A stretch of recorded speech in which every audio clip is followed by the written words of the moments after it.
Okay. Hello, hello, hello. Can you hear me? Is everybody here? Is everybody ready to rock and roll from my chat? I know it's a little bit confusing right now because we have numerous people's chats all colliding into one on the live stream. But hi, good evening, my folks.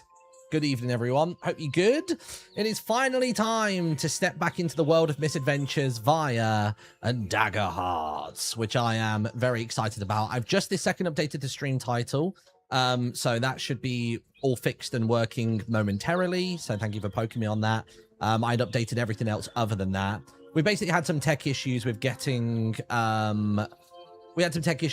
cameras and things working. So we usually use Video Ninja. Today we've moved over to Twitch Stream Together as an alternative. So I will give you a little story summary in a moment's time. As a little reminder, we're going to be playing Dagger Heart. So Dagger Heart is this book right here. Dagger Heart is a tabletop RPG system created by Darrington Press and Critical Role.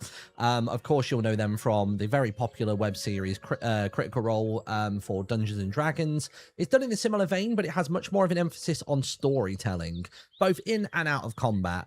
It's simplified a lot of the number crunching and is a lot more loosey-goosey with the rules, so it kind of feels closer towards, like, you know, playing homebrew with things. As we go on, little bullet point notes if you haven't seen this game before. Instead of rolling d20s, instead you end up rolling 2d12, which I don't know if I've got a second one here. Oh, I do. There you go. So you roll 2d12 instead. These are called your duality dice. And basically, the light one is hope and the dark one is fear. Fear is a currency that I, as the GM, get to use to activate my monsters and make other things happen throughout the world. And then hope is something that the players get to use to do cool moves and help themselves out in moments of struggle and things like that. So that is the general gist of it. There's a lot of familiar things like having scores for everything from strength to finesse, instinct, presence, knowledge, all that good stuff. And the way that damage and shields and armor and everything all happen is a little bit different, but we won't over explain that today. We've got numerous live streams from this story to go through. And yeah, basically we can jump into the call, I guess, in a second, and we can see how everybody's doing. A few little things. We're still going to be using Owlbear Rodeo, which is a very cool website. Music today is courtesy of Pocket Bard, so thank you again to them for being awesome. It's not sponsored, just literally I like the app and I like the concept and it's well executed, so thank you to them for being brilliant. And aside from that, I think we're kind of good to go. So I'll have a little mooch, a little wander in there. I might run, I'll tell you what, I'm going to run 1 minute of ads before going in there, just so we can flush out some ads for a little bit. I don't know how long that will like tide us over for, but we'll do it for a short while and we'll see how things go. So that's the plan. Scam is in Scam. Cam is in Scott's setup. Yeah, Cam's camera looks normal now, which I'm gutted about because Cam's camera a moment ago did not look normal. Cam's camera was looking very funny. He was looking like a 4:3 video that had been stretched to like widescreen. Audio from the other players, don't worry, you can't hear them just yet. Oh, sorry, that's Pix's chat. I'm getting confused with who's speaking from which chat. It's funny. Right, I'll go into the call with them all. You ready?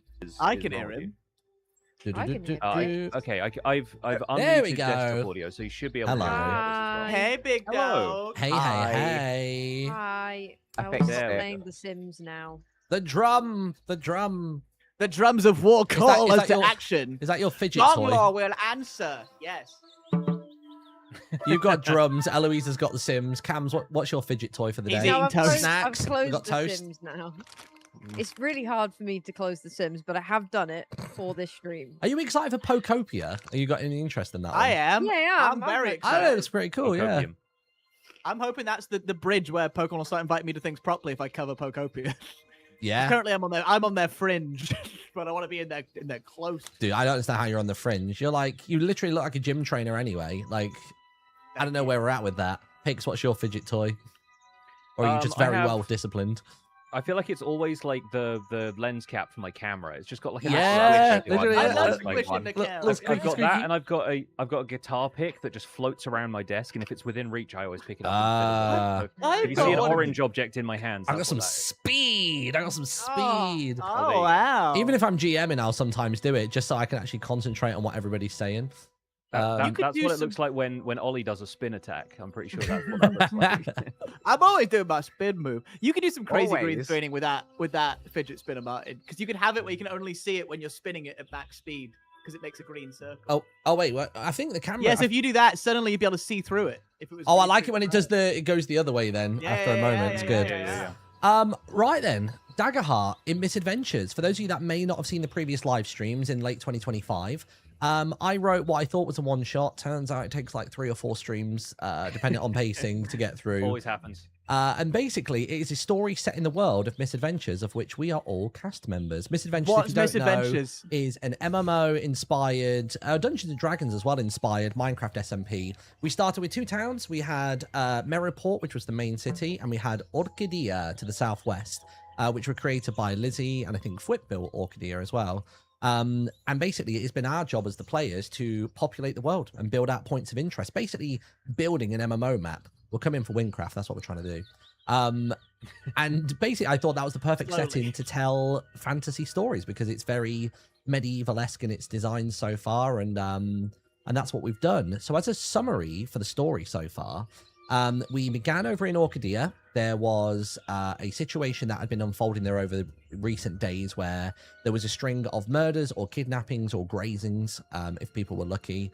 And basically, we just happened to be there at the wrong time. There were local guardsmen called Watchers from over in Merriport who were in Orchidea that evening, and we came out, and one of them had been struck down by what can only be described as a water elemental that came out of the fountain. The other one survived unscathed, and basically enlisted our help of our party to get over to a place where there might be a remedy, because it seemed as though there were no physical or external scars on poor Watcher Derek, but what was happening was likely internal or magic related. So we wandered over to the mysterious cave hole set to the west of Merriport, and in there we found a lone, I guess, inhabitant. And our inhabitant was a lovely little robot called Deitcher. And this place was basically a bar/tea shop that operates on the fringe of Merriport. Maybe slightly illegal, but the permits are still coming through, I suppose. We gathered ourselves there after being ambushed by some of the cultists from a portal a little bit further north from there. We dealt with them. Everything was good. Everybody went to bed. And in the morning, Deitcher was missing. It turns out what had happened is Cam's character, we don't know. Horace Milk, had set upon Deitcher in the night and obliterated him, and basically took the scrap metal from his little clank body and adorned his armor with new pieces to upgrade it. But we don't, like, the other player characters don't actually know what's happened to He's just Deitcher gone as of missing yet. as Deitcher, but he'll come back. I think He always comes back. I think we assumed he'd gone out on errands or something, went to go and pick some more herbs or to get other supplies for the He might have for gone the store. to the copper mine, perhaps, where his brethren are born. Now he's on Maybe. the armor. He's not. But the Cam, reason we just went curious, how many snacks have you got there? That's it's a Because I collection, feel isn't like it? every There's a minute buffet. you're You've pulling gone out from a new toast one. into crisps into biscuits. What's wrong with you? He's got a had an apple Fox's too. selection box just off. I'm off trying camera. to listen He's to got a- Martin. Like, I just look over, and every time And there's Mar- a new thing. Cam's not even looking What do you towards mean? Martin, just sort of like staring off into space, like. No, I'm looking that way. I get Horace Trying to Milk make has you brought hungry, I guess. charcuterie for later. All right. Love Sorry, it. man. No, it's all right. So the reason that we went to Deitcher in the first place in the mysterious cave hole is because it's known for having excellent tea, wonderful drinks, but also it's a hub for botany and potions. So the hope was that Deitcher was going to be able to whip up something that could help cure Watcher Derek. So he was laying Can't on a beat bed him, of moss. And basically he told us that we need to go and try and get a very particular kind of moss, which grows further to the east. But if we were to get that, we would also need to speak to somebody called the Tinkerer, who is a magic and mechanic extraordinaire, who we believe, based on a I guess it was like a vision, wasn't it, that Lyas had it overnight? I Yeah. think so. Yeah. A portent. So a portent, is that what it's called? Yes. A portent. So Lyas had a portent just before resting their head for the eve, and basically I think it was they got the scent and a slight vision of moss and glowberries. Yeah. But the thing that we noticed is that at the back of the mysterious cave hole, so this thing kind of resembles a mouth and a face. And at the back of it, where you would typically find like the throat and the tonsils, was a wall of moss and glowberries. So our players decided to wander through there and go down the ever expanding and intertwined tunnels that were beneath the mountain of the mysterious cave hole. When they got to the foot of it, they came across what seemed to be a conversation between a somewhat powerful sorcerer and one of his lackeys. And they're adorned with robes that made it very familiar that they were part of the ruined cultist group that reside a little bit north of the mysterious cave hole. You tried to sneak past them, failed, then got into a bit of a tiff with them. You managed to take them down. And then what we did previously is we said that you ventured your way back out to where you come from. And like, since then, I don't like that ending. It feels a bit crap to do a load of stuff and then back up where you started off.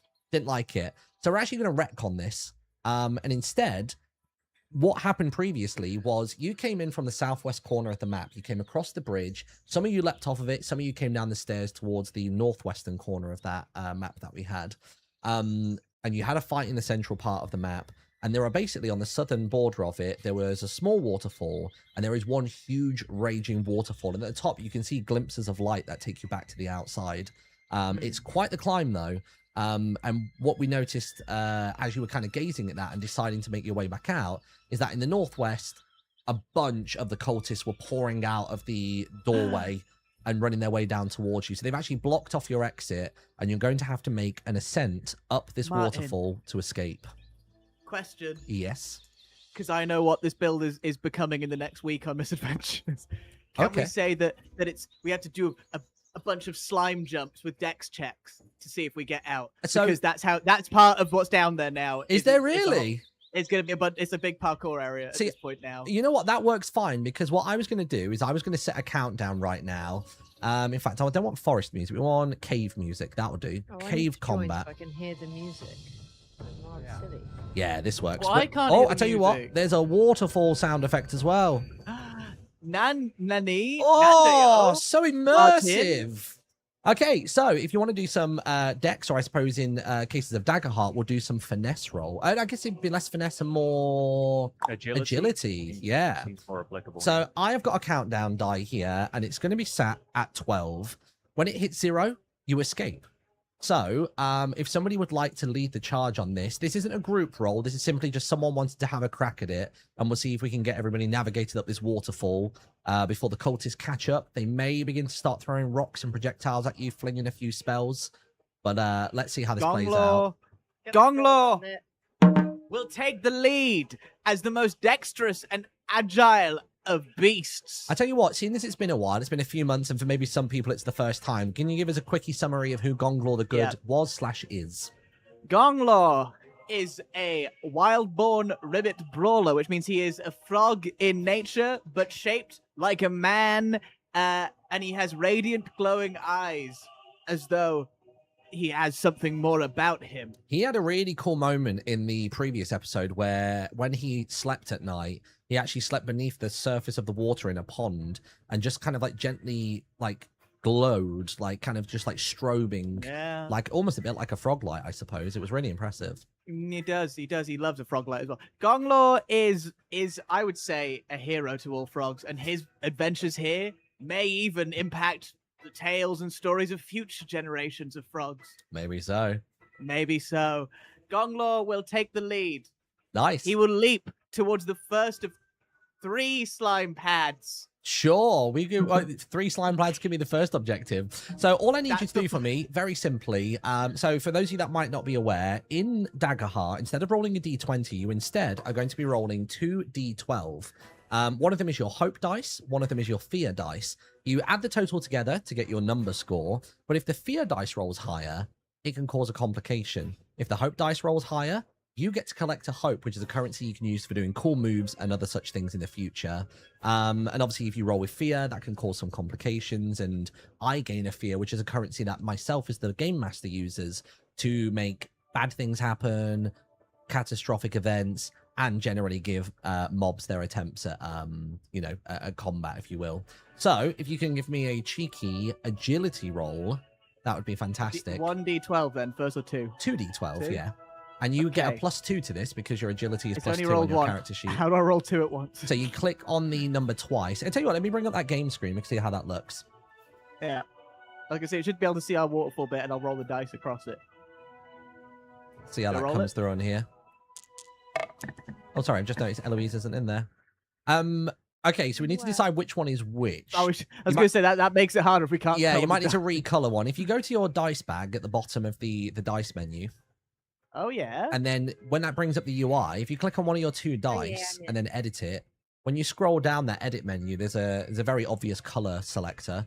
If you just shift one so you know which one's hope and which one's fear, that'd be grand. Or alternatively, if people want to use their character sheet, they can just click on Using that. character But it's sheet kind of for cool roll. being able to see the rolls on screen. Yeah, I like that. Okay, so I've added in I think I've added in a purple one. Nice. Okay. And So then- on your dice bag, when you go back out to the main UI, do you only have 2d20 available? Sorry, 2d12 available to roll? Not currently, but I'll figure it out. If you delete one, you can click jailed on one of them, and that's like a quick way of taking it out of rotation. Oh, sorry, that was me.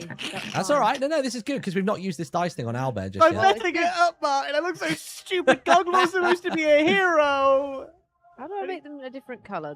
I don't want red. You don't want red. Okay, Okay, delete- so if you click on the triple dots in the top corner of it and press edit, and then just scroll down, and you'll see it. It's like the second option on material settings. You can see dice color. I've made 2 things available. Nice. You got 2d12 available. That's good. And then when you go to roll, if you click on the d12 once and then a second time, that little number in the purple in the top corner will change from a 1 to a 2. The D12s have disappeared, Martin. For now, let's roll on your character sheet and we'll play it All out right. from there. So on your character sheet, if Yeah. you literally click on the +2 for agility, and obviously tell me what it is with hope or fear. Oh. It is 8 hope, 1 fear. 8 The hope, max. 1 fear. 8 1. Yeah. Okay, so that's what? That's a 9 An with easy hope. bounce. Gonglor lands with grace, does a flip, and bounces to the next slide pad. You know what? I'll let you do the narrative on that as well. Yeah, that's absolutely what happens. And because that was a success, and a success with hope, that's actually going to tick everything down by 2. We've gone from 12 to 10 on the countdown clock. Who would like to try and follow Gonglor's efforts? Well, I'm not the most graceful of the party, but I guess I'll go next. Fire You've away. got this, Lyas. Give me a cheeky agility roll if you can. All right. So Lyas, for context, for people that might not be able to see it, has just a neutral, just 0 agility. It's whatever the dice will give. Given. What do we see from Lyas? We've not seen Lyas. Ooh. Oh, that's not looking good for hope. That's a 10 with fear. It's a 10 with fear. So as you go to do the first jump to head towards it, you don't even manage to take a first step off of the ledge because as you do, just a bolt of what looks like generic arcane magic, almost has a slightly lightning blue and white crackle to it, just zips past the front of you and makes you stagger backwards. Unfortunately, that is going to tick up the counter by 1. So we are now back to 11. Oh no. I'm Who would assaulted like- by arcane forces. I'll go. Could you remind us Esiole before we will go have as to well what Lyas looks like?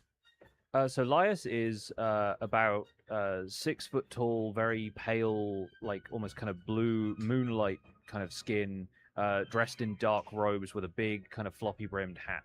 Lyas is a witch.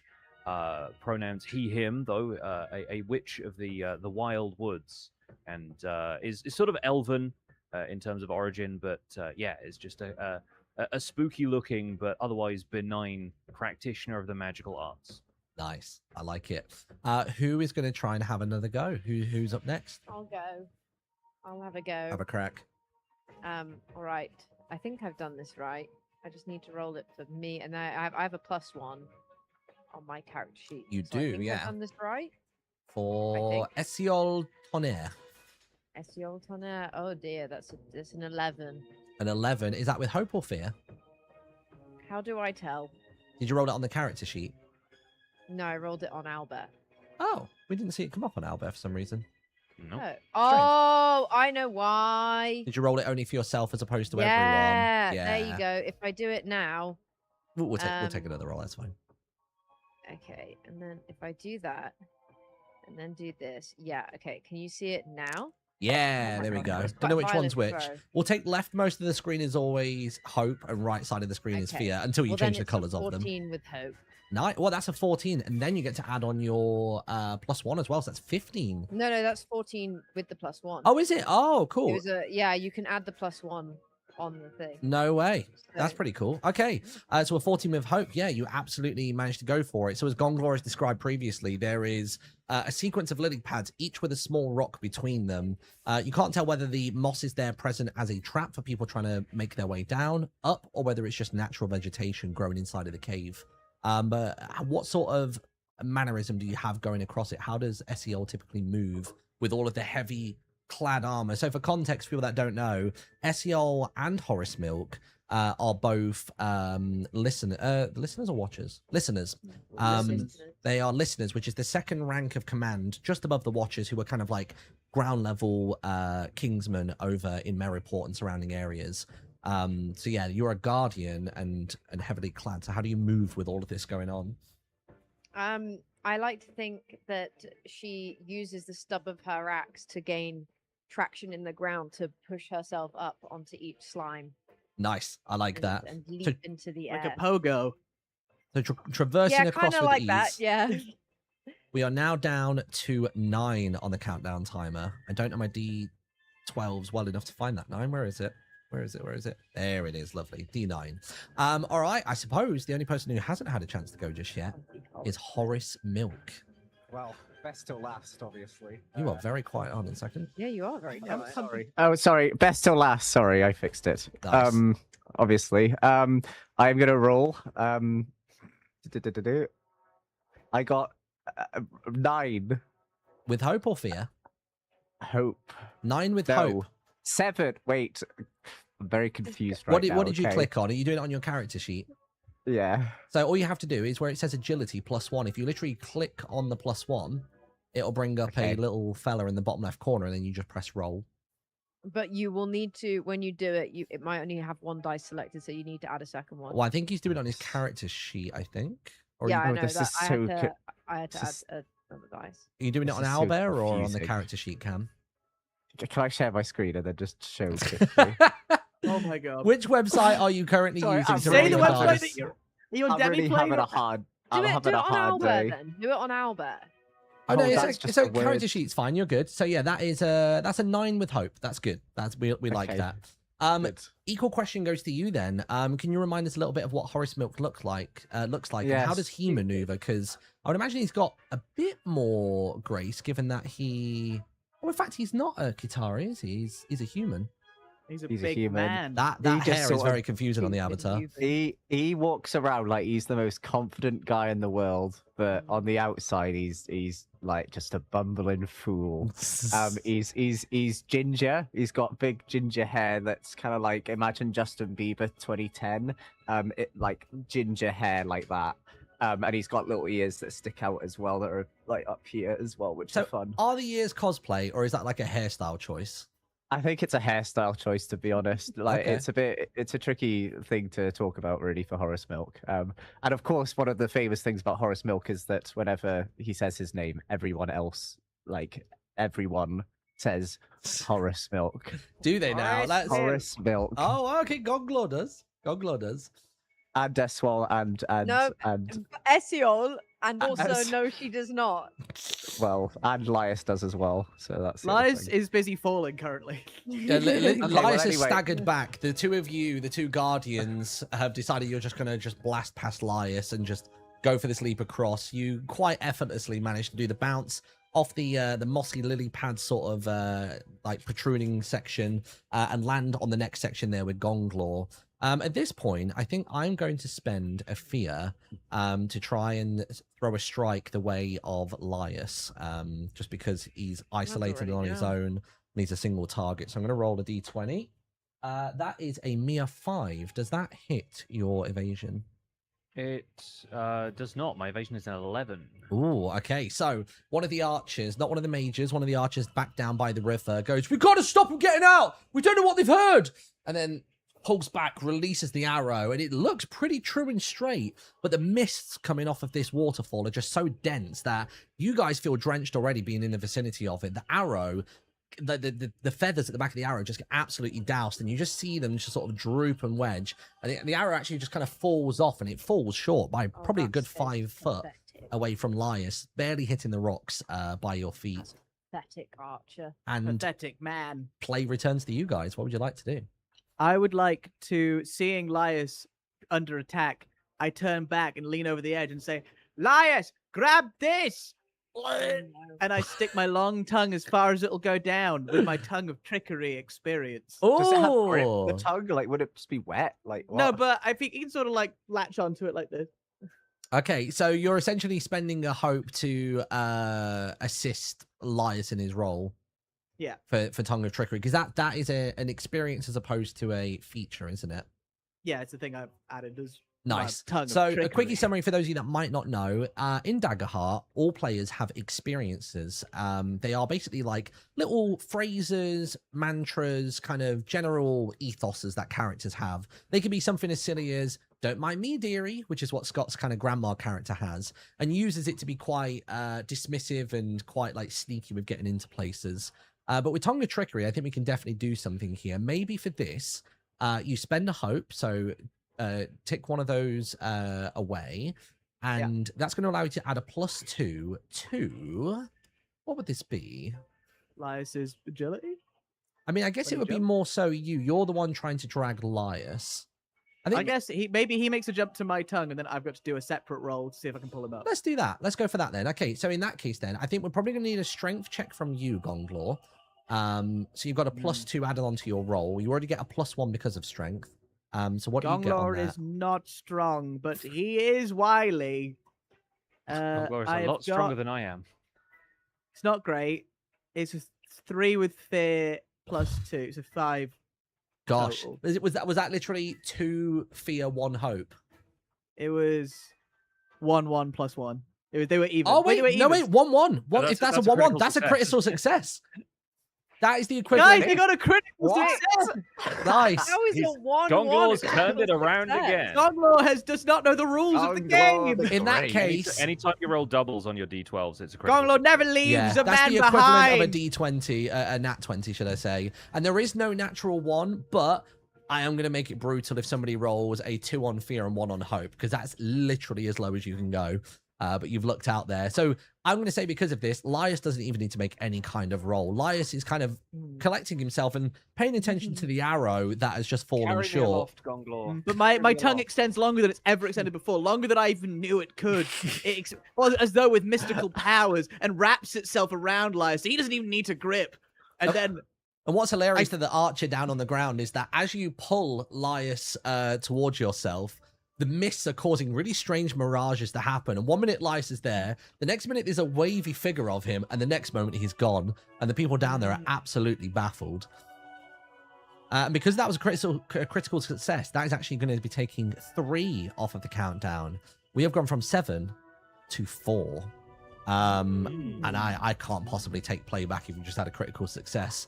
Who would like to make another attempt at ascending this waterfall? At this point, you're probably around about 2/3 of the way up. Things are going to start getting a little bit more difficult from here on out on the difficulties. I don't mind who goes next. I've just done my pulling. What is next? Uh, More slimes, or is there new? So what's next is now actually going to be more so like a classic bouldering and rock climbing situation. I'll let you set the V level of that. I know there's boulders in here. But yeah, basically it's going to be very small handholds, a lot of crimping. V1, guys, it's a V1. Definitely It's a V1. Gonna send it. So yeah, if whoever wants to go for the agility roll on this, I'm now going to say that you're going to have to try and surpass a DC. It's probably going to have to be more I'll closer take to it. like a DC 15 for this. All right. Well, if there's one thing we know about the milkman. Oh. That is a 10. Is a 10 with hope, which is good. Well, I guess it's a failure overall though. So you can take your hope. That's all good. You go to initially start climbing up this thing, and you grab onto the first few rocks, and you're realizing pretty immediately that you're drenched, you're soaked. Everyone's got this kind of like garden sprinkler mist all over them. And it's probably a good idea if maybe you take the gloves off for now, because they're becoming quite aquaphobic and it's making everything hard to grab onto. You think maybe bare hands is potentially the way to go. The countdown does not move, though. It only moves with a failure with fear. Who would like... Okay, I suppose it's Esiole the... then turns around and goes, Horace, I want you to go first. Okay. I do not want to do it. You need to try it off. So you go up. Go on. All right. I Horace crack Milk. on. I crack on. I say, all right, stand back, sweetheart. And then Do I... not show me that. And then I do a... and then I do a D12, yeah? Het is harassment in the workplace. 2d12. All right. There's one. So this one will be your hope, which is a 10. Good start. And your second one? What? That one looked ginormous on my screen. Yeah, They're that white. rolled off the table, I'm pretty sure. that is was- what I think that happened rolled to into that. my You- room. You succeeded. Wow. So I succeeded. That is a Yeah. 17 with hope. On your character sheet, give yourself a hope if you're not already maxed out. Do you go to 6 or do you only go to 5? 6. You go to 6, yeah. Nice. Six. So you can give yourself a hope. Okay. And because that's a success with hope, that is going to tick down by 2. You begin to start climbing up, just honestly making it look easy, like really surprising to the rest of the group, because all the other movements so far haven't been particularly graceful. And even with the additional weight of your new copper-clad armor, you would think that this would be a tricky task, but you're backing up the gumption, and I love to see it. As you do get to this higher point, though, you hear, "Are they coming up yet?" Because basically you hear like somebody has managed to basically get up. You're not sure what method they've used, whether they have a lift or whether they've managed to send via some kind of communication to the cultists at the main portal outside. But you see a figure looming over the top, who's now going to be imposing disadvantage on the rolls that you do. So the way disadvantage works is you remove a d6 from what you roll. So you roll a d6 alongside your usual, and you deduct it from the score. The DC is going to drop a smidge down to a DC 14, but you do have this disadvantage in play. But you are so close to the top now. Who would like to go next? Can I see whoever this is at the top of the waterfall? Can I like would I be able to target them with a spell of some kind? Absolutely, yeah. They're very well silhouetted because you guys have been down in these caves for quite some time. You had your encounter with a wizard, and as you're looking up, because it's later in the day, we're getting to more sort of like the eve setting in, so the silhouette is still quite distinct. He's not lost to any kind of night skyline, so you can make out his appearance for sure. All right, fantastic. I'm going to attempt a blighting strike. So Lyas sort of focuses on the dark spirits in this cave and sends them in the direction of this silhouetted figure standing at the top of the waterfall. So I just need to make a standard roll. So you can do a and- spell cast roll to begin with. So I'm looking on your Yes. sheet, it seems to be, I think, just a regular old roll, and it seems to have a +2 on it. So +2, yeah. So here we go. what do we switch over got? so people can see the dice. That's looking good. That's a 16 with hope. +2 onto that as +2 well. For 18. That's an yes. 18. This is absolutely going to land. If you would like to roll damage for me, that'd be fantastic. So you can Fantastic. roll 1d6 with +1. Great. And then what does this extra thing say? The next time the target deals damage to an ally, it's reduced by half. Very nice. How do I add +1 to a roll in the dice roller? I think Eloise knew, right? So you see the little plus or minus, that is Yeah. adding +1. Yeah. If you Oh, want okay, to roll cool. 2 dice, Handy. you just left click on the, Yeah, like, yeah. image of the dice or right click to remove one. Got it. Thank you so much. All right. Rolling damage then. That is going to be 5. Nice. 5 damage Okay. absolutely connects. That is still just within his minor damage threshold, so he does mark 1 HP of damage on that one. But because given the nature of Blighting Strike and the fact that it is going to halve the damage they deal next time, I'm going to say that actually nullifies the disadvantage imposed on Horace as he's higher up, and anybody else who wants to continue the ascent. The path is clear. Climb. We must be brave and we must be true. And I will roll as well to start my ascent. Okay, go Is for it. Is it another agility It's roll? agility again. Yeah, everything here has just been a pure climb, a pure slog. It is a 21. Whoa! It's with What is fear. With fear. crazy Okay. roll? Yikes. That does still count. A success with a fear will tick it down by 1. You have 1 left on the countdown. You begin to climb up. You actually probably utilize some of Horace's armor as well as just like an extra handhold and Yeah, I'm foothold sort of as you're gripping and going sticking up. onto the back of him. It's like, lift me, Horace! And you hear a Lift little me squeal as you skyward!" do it as well when you grab my armor as well. And you are now pretty much like eye to eye with this person who you can see is just kind of staggering and like wiping what looks like the remnants of like mana and dust. Can from I their try and eyes. pull him off the end with my tongue? You can, yeah. I tell you. Oh, actually, you rolled with fear then, didn't you? I did, yeah. I also took 1 stress because of my weight of divinity. Oh, okay. I will probably say then, you can maybe have an attempt at pulling him in a moment, but I think he's gonna clear his face, and I think he's just gonna see you right there, and he's gonna be a little bit perplexed. He's still got a little bit in his eyes, so he's gonna roll with disadvantage here, but he's gonna try and land a strike on you. There we go. Roll this. So that is 7, and then disadvantage is with a D6. Where are my D6s? Hold up. I've got so many. I've got my Balatro ones for Farkle. There we go. Roll this. That's literally a 6. I don't think the 7 was even hitting your armor or your evasion anyway, was it? But he's basically whittled himself down to a 1. What do you think you're gonna do? And just basically tries to lean down to strike you, just to try and bonk you on the head, honestly, like a whack-a-mole situation.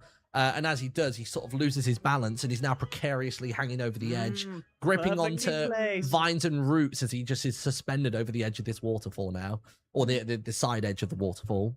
And play returns to you guys. How close am I to the guy? I would say you're within so you've got Gonglor between you and him. There's an extra couple foot above that. I would say you're within close range. You could do most of your capabilities at the moment. And he's hanging, right? Yeah, he's literally gripping onto like shrubbery and vine work at the top of the waterfall for dear life. And he literally has half the torso and an arm just like swinging over the edge. Like he is dangling there. Is Horace also dangling currently? Horace has managed Climbing, to reaffirm his grip, yeah, but he's still on the climb. I'd say So like Lyas you'd have and- to take 1 hand off the wall to attack if he was going to if he wanted to, yeah. Well, I'm Yeah. thinking like I grab up and then maybe like just like tickle him a little bit to see if he loosens his grip, and then maybe he's like slightly more at a disadvantage then because he's like thinking, "Oh my god, it's so tickly!" Oh my god, it's so ticklish. Yeah, and then I can strike. Is what I want to do if I could do You that. go tickle then strike. You're Yeah, a I'm- freaky I- guy, I'd like to man. You're a tickle then freaky strike. You want to guy. tickle That's then good. strike? I'd like to tickle then strike. You know what? Let's go for it. We're really Alright. cool this. Let's go for it. So we will need probably the agility roll to get there in the first place is what I'll say. But if you manage to get up there, I'll let you tickle and strike. The tickle will give you advantage. I think he's already Okay. having strikes on him at advantage anyway, but we can story it out for sure. So we Okay, need to get cool. there first. Okay, what am I rolling? Just to clarify. 2d12. And then for 2d12. Horace, he's got a +1 to agility. Your dice are giant. What? That dice is a massive. All right, 6 and an 8, 14 total, plus 2, 16. Done to every piece of technology around him. Wait, did I do something wrong? For some Yeah. reason on Your our dice screen, are your just dice are huge. this big. Like they are filling my screen. I don't know how you've done it. It's great though. I love Really? it. Oh, that's good. Okay, That's so good. Horace Milk, isn't it? Just big man, big dice. Asserting myself. Yeah, okay, I do a 6 and an 8, so 14, then plus 2 for 16. So that is a 14 with fear, which is a success. You will manage to do the So I climb, tickle. but it's with fear. Okay. And you can tickle and strike. Let me know what the finisher is. Oh my god. Alright, so I give him like a little like in the arm, like that, yeah? And then I say, time's up for you. The milk has expired, and then I give him like a little donk on the head, and he falls. And you hear literally the Wilhelm scream as he goes down into the Wilhelm waterfall. scream too. Just Yeah. splashes into the water. It was an easy situation from here. You Yeah. clamber up and essentially turn around. Do you want to lend a helping hand to everybody else climbing up here? I do, but I want to reach down to Esiole and like do the thing Esiole. where like Esiole will I like reach down to get the hand and then I go like this, like Oh. to and then I do it again and then I get her up properly. And then grab And the then rest as of I them. get up, I go, Horace, you have done something helpful for once. I did not know you had it in you. I always had it in me. I could do it, and I knew I could, and everyone else knew I could. Horace Milk, the main Well, man. While he's talking, I just climb up regularly with my hands and legs.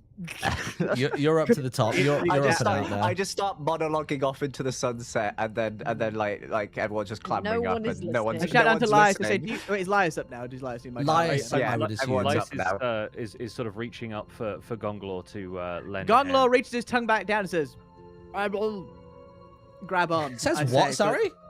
It means grab on, but it's hard to say with my tongue out, obviously. Gonglor and I course. have reached a rapport at this point where I understand him perfectly.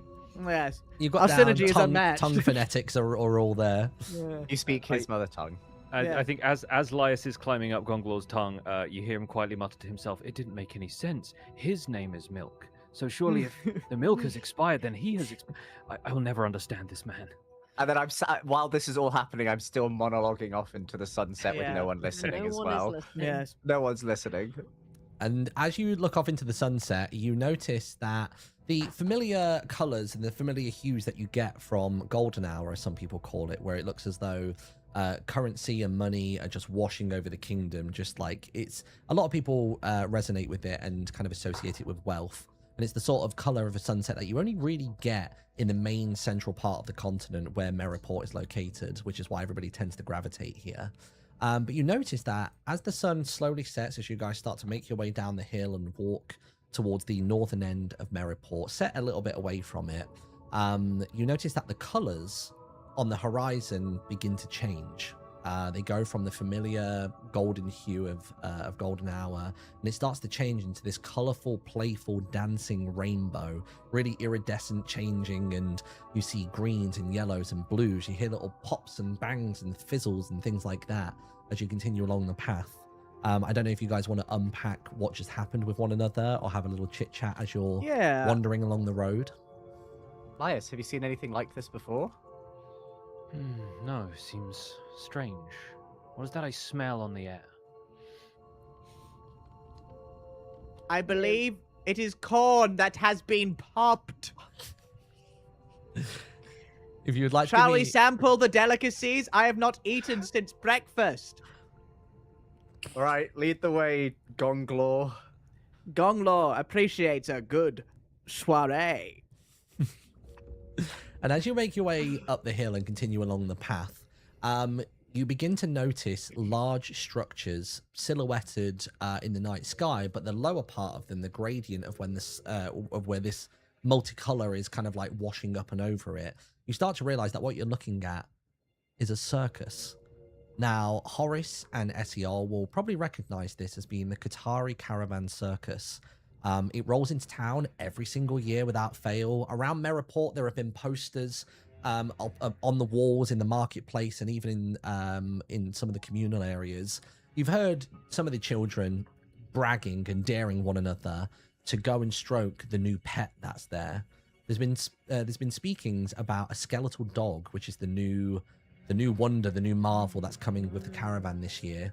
And you notice that it really must be a big deal because as you get up to the usual entrance, which typically is a large white cat head with giant paws, blue and yellow eyes, orange ears, and a big sort of clown-esque nose, has been replaced this year by a slightly necrotic and kind of like ominous looking skeletal dog mouth that you would walk through if you wanted to enter into this circus and peruse its wares, its stands, its stalls. You can hear people laughing, making merry. You can hear the sounds of games. It seems to be for people of all ages. It's something that the people of Merriport look forward to every year. But they'd been away for some reason for about 18 months. They didn't do their usual circuit. Maybe because they were reining in their new pet, but who knows? Esiole Farm turns in the to crypt. Horace and goes, "Ah, look, it is your family. They have returned for you, Horace. It is strange, though. You are not wearing your big red nose. Why?" And then I say, "Oh, it's so weird. Usually that thing comes in every year, but it's been 18 months. Very strange. I think we should go in, though. It's always a good treat going in, isn't it, Esiole?" Well, Horace, that was a very specific thing to say. Why would you say it like that? That you Also must know weird that you said, and then I say, before you said the words that you say. I like speaking Yes, we about can myself. go in. I like speaking of myself about in the third person, Do you but want then to also see your the- mummy? Is that it? Your papa? Is that it? You want to go see mummy or daddy in No, the circus? no one listened. No one listened to Elias, her. what like, do no- you think? I understand we are on a mission and there is a man's life at stake. Do you believe we have time for such frivolity? Perhaps one of the carnival performers might know where we can acquire some sort of cure. They travel the road. They know plenty of people far and wide. Perhaps this is a place we should go in. At the very least, they honor the dead with these skeletal remains adorning the entrance. Yes, I think we should take a moment to look around. Well, I suppose it is. I look towards the sky to see the sun is setting. Yeah, the sun is setting Still? at this point. So Yeah. when you entered the cave, it was obviously morn. It took a long time through the caves beneath the mysterious cave hole. As you've surfaced out in this climbing sequence of action, coming up the waterfall, it was getting towards sunset. And then now, as you get close enough towards the Night is circus, falling. it is now night fallen. So there's this beautiful kind of haze that casts all over the circus as you approach. We are fully in the eve now. I suppose we're not going to be able to find where this. What was the man called that we were trying to find at the copper? We're looking for the thing? Tinkerer. We're not Victor. being able to find the tinker in the dark, are we? He's not going to be iridescent like a frog light. Perhaps this tinkerer has worked on some of the rides at this carnival.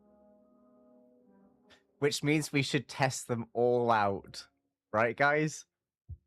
I think we should put Horace on one of the ones that drops you really fast. I think that sounds like lots of fun. Can I do that? You Esiole, want to come with me? No, I Okay. do not. So the plan is you would like to roll up to the circus and see if you can get entry? Let's rock up. I'm down. I'm Nice. down. But I'll let the Meriportians lead the way because they probably know the vibe more than I do. Esiole, come quick! And then I start like running up like towards the entrance bit, and then She strolls on leisurely behind you. She has no need to run here. I say 4 tickets, please.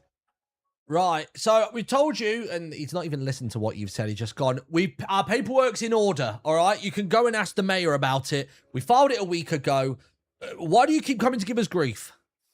No, you misunderstand. I'm here on leisure. I'd like 4 tickets, please. Esiole steps up behind and goes, Bonsoir, mes amis. Ah, I see what you're saying. It is no hurry. I will make sure that is recorded if you let me and my friends into your circus for this evening. We just want to have a nice time. I will have to ask you to leave your weapons in our armory here. Don't worry, it's not managed by us. That's managed by your lot from the port town. But we simply can't have weapons. People in there get merry, then they get hungry, then they get angry. Sometimes all 3 together. What is your name, man? My name is Khan. Khan. Strong name. You may be able to notice that I am, in fact, the weapon, a brawler of great renown. I cannot leave my muscles. Well, I tell you what, you're going to need those muscles in there, so don't worry. Everything like physical strength, intellect, all of it is all welcome at Khan's Carnival. Oh, this Double is yours. carnival. You own the carnival. Of course, yeah. I don't trust anybody else to man the door except for me. That's very reasonable. So, right, we're letting you 2 in. What about you 2? What's your situation? No, they are with yes. us. We're Oh, friends of the listeners. awfully strange garbs to be wearing if you're part of the group. You work for the kingdom as well. In a manner of speaking, yes. I look to Esiole. No, they are I used to Interns. freelance. They're interns. Yeah, They're that interns. thing as well. Interns, I, freelance. in turn, am an intern. I do like some wordplay. Eloise, roll me presence. We're going to see if you can deceive him. How? What's that? Just a standard. So you double one on the D12s and you get a +1. Double D12s. Let's see how this goes. Oh yeah, wonderfully so. 17. Right, yeah, well, I suppose they wouldn't waste, like, iron and copper and the like until, you're actually going to keep them on full time. Very well. Right, like I mentioned, put them on the rack. Everything else, in there. and welcome, and have a wonderful night. Thank you. Thank you, good you. sir. You're very welcome, slimy one. I am Gonglor the Good. Gonglor. What A a name. name. Thank you. Yes, I If do you not thought like. that name was good. No. Yeah? My name is Horace Milk. Wow. Honest men. Normally, that would make a killing. If this was the Qatari caravan circus like usual, all about cats out here. I can see you've This even was the brought your cereal ears. festival. Could go crazy. Did you buy those ears last year from here? Is looking at the top of your head. And then I start like getting like that, all shy and all coy, and then like go inside and ignore him. And as you walk up, you just hear as you're going in. He realizes, I think he just likes to make a thing of making people uncomfortable and just to really sort of squeeze answers out of them they don't necessarily want to give. But as you come in, the circus is very busy and very excitable. Like I mentioned, there are people of all different ages inside of here, absolutely loving life and everything that's going on. There are various food stalls containing all different kinds of sweets and treats, everything from the popcorn, as you mentioned. There's a pickle stand, don't really know what that's about, and various other things. There's even a little stand which I think Horace and Esiole will recognize from the city. It is one of the sweet stands that is set up inside of Merryport as well. And there's Esiole, I recognise that. That's one of the sweet sounds that's set up inside of Veriport, isn't it? Yes, That's it is. mental, that is. But is, do you want one? Yeah, go on. Right. Well, Do we you can really, go get do one we for really want to be yourself giving then. Horace Milk sugar at this time? of Yes, night? yes. Surely yes, he should go down yes. for his nap at this point. No, sugar. Please. you want to go over to the sweet stand? I want sugar, yeah. Give I me want some 10 sugar. seconds. I'm just trying to remind myself what the name of the lady on the stand is. Where is it? Sweet. Is it Ginny Pumpkins? It's not. Oh, I remember now. It is, you walk up and you meet a lady on there. She's a very tall dracona, light red, almost like nearing towards a pink hue, but still very distinctly red, like not as strong as Ruby and not as pink as salmon. It's a real in between, very specific. And she has horns poking out the top that are love heart shaped, and they kind of wisp off in elegant points, a bit like whiskers almost. And this is Sandy Southshore, and she runs the Merryport Sweet Stall back in the kingdom. Howdy, y'all. Right. What can I do for you? So I walk up to her like very confidently and I go, all right, health and safety, and I flick a card at her like that, like ID, like sort of thing. Health and safety, gonna need to take a sample of these products.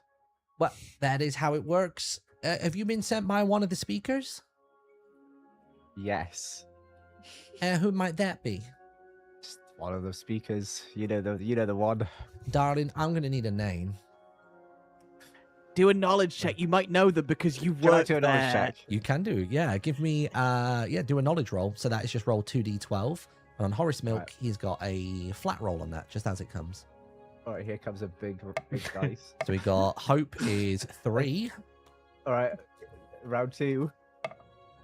Ginormous dice again for no reason. Oh, another 3. Oh, critical success! Oh my Alright. god. He knows them. I know him. Who Sure. are they? I mean, you can make the name up. We're all telling this story together, so feel free to tell me what this person's name is. This Alright. speaker. To Alright. clarify, This the speakers are a pretty big deal in Merryport. So the chain of command goes the mayor, the speakers are essentially on the council with the mayor and make a lot of decisions and advisory to her. Then you've got the listeners, which is your guys' level, and then the watchers are beneath that who do the general like grunt work. It's not unfamiliar for listeners to be coming around because you guys typically will be speaking to the commerce and the boat trade that comes in and out of Merryport. But to be bothered about the sweet store, that's usually a bit more of a watcher gig. But give me a name of the speaker that you've Alright, got orders fine. from. You've caught me. We're the speaker that we're going to see is Rhubarb Daffodil Sunshine the Third. Oh, Ruby. You know, I get on with Ruby. him just fine. Yeah, that's my nickname for him. We've all got nicknames for each cute. other. That's so lovely. you say you want one of everything? One of everything, Wow. please. Okay, Thank give you. me just 2 moments. Let me see what I can find for you. And there is a bunch of stuff here. There are some really fantastical sweets. Some of them are just your bog standard sweets and treats that you would get, like your toffees and your candied apples and stuff. One of the popular choices among the people in Merryport, because especially the kids, they think they're actually magical. There are special little axolotl scales. They're actually just like dried mint leaves that have got like crushed blueberries like wiped across them, that kind of give them like a slight sheen and glimmer. And they're supposedly from the special axolotl pool, which is found far, far to the northwest, where none of these kids could ever go to verify the difference between them.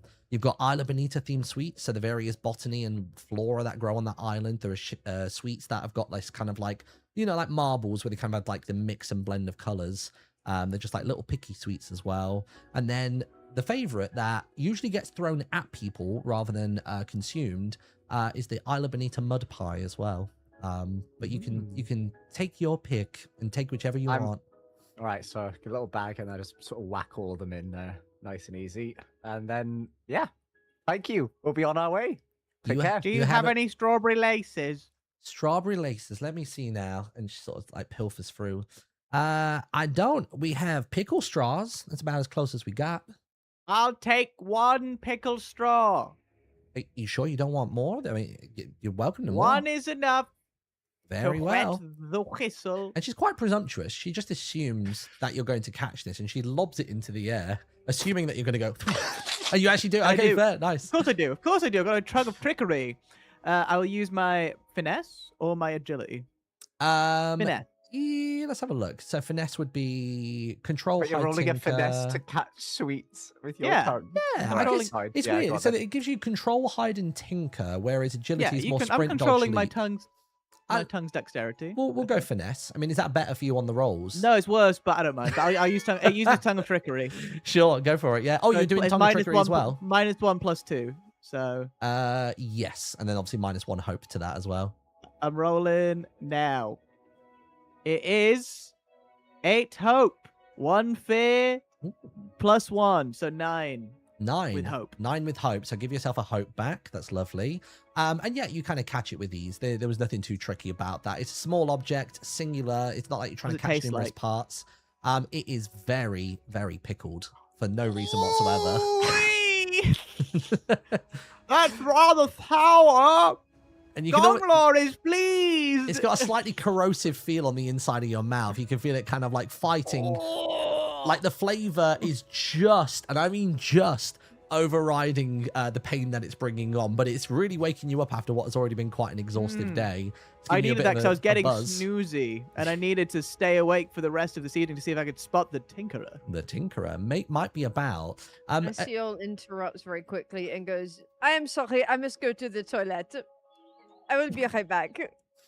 And you wander off. And she's Esiole doing just trots away. No, this is She's good. doing This is some roleplay. reconnaissance. Wow. So Esiole actually Lyas, wanders off. would you like any sweets, by the way? I've got all these sweets now. You might as well have some. And then while I'm also talking, I grab some out and just eat some as well for the sugar. Lyas? Fine, I shall partake. What do you have in your bag, Horace? Got, Put your hand in his bag, Lyas. Just grab it out the bag. Go on. I think Quick and Lyas bits. reaches in, and what was this mud pie that you were talking about?